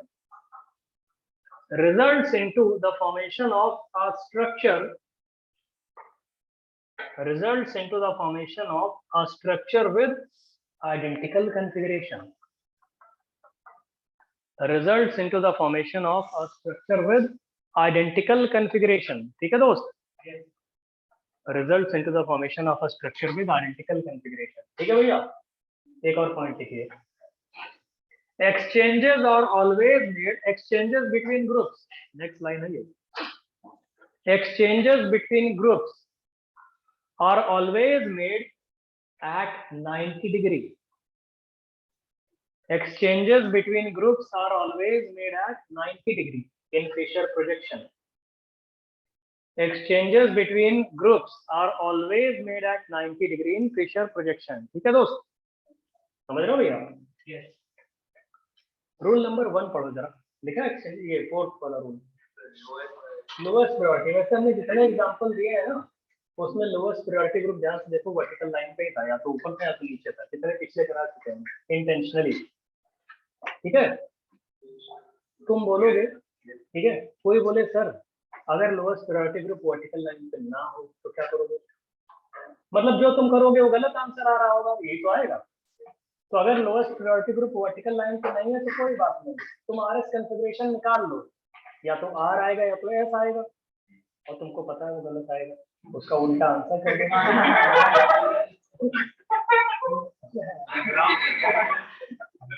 समझ रहे हो भैया?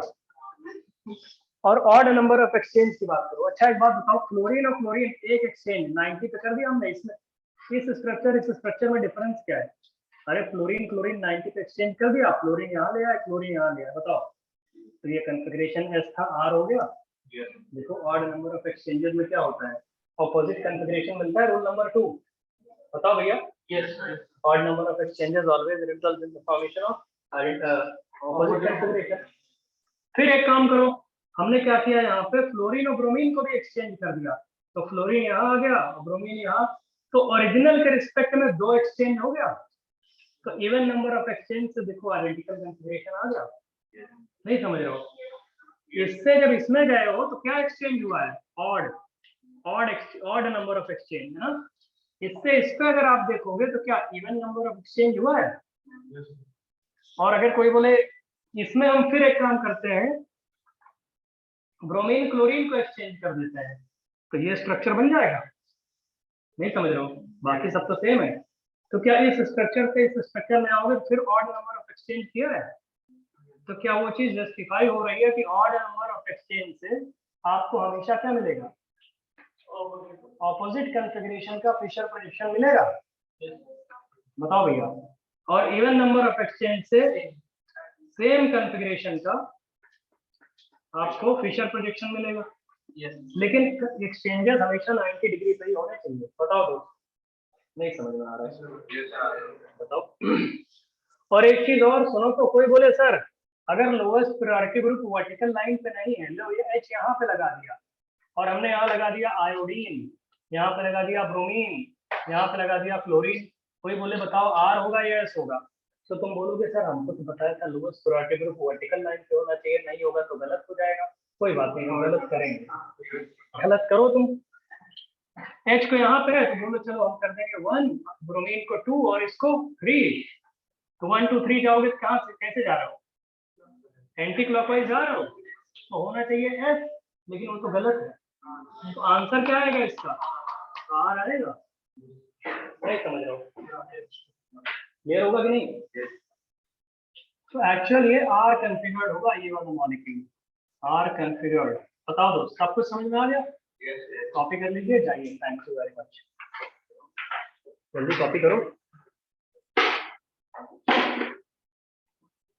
अब आप लोग जा सकते हैं, ब्रेक ले सकते हैं, छुट्टी हो गई। सर क्या होता? सर लास्ट वाले को बता दीजिए। लास्ट वाला क्या जानना है तुमको? लास्ट वाले में ये बोला है कि हमने H जो है वर्टिकल लाइन पे होता तो 1 से 2, 2 से 3 जाते तो जो आंसर आता वही लिखते, लेकिन Yes. H वर्टिकल लाइन पे है ही नहीं, lowest priority group horizontal line पे है, जो भी आंसर निकालोगे वो तो गलत आएगा। तो हमने पहले निकाला आया S, जो कि गलत है, तो S का गलत क्या होगा, अगर ऑपोजिट R ही तो हो सकता है, और क्या होगा, 2 ही तो पता है। Yes, अगर yes. S नहीं है तो आंसर R हो जाएगा, R नहीं है तो S हो जाएगा। ये सारे रूल्स लिख लो और ये सब बना लो, odd number of exchanges, even number of Okay, sir. Exchanges. हाँ ठीक है दोस्त।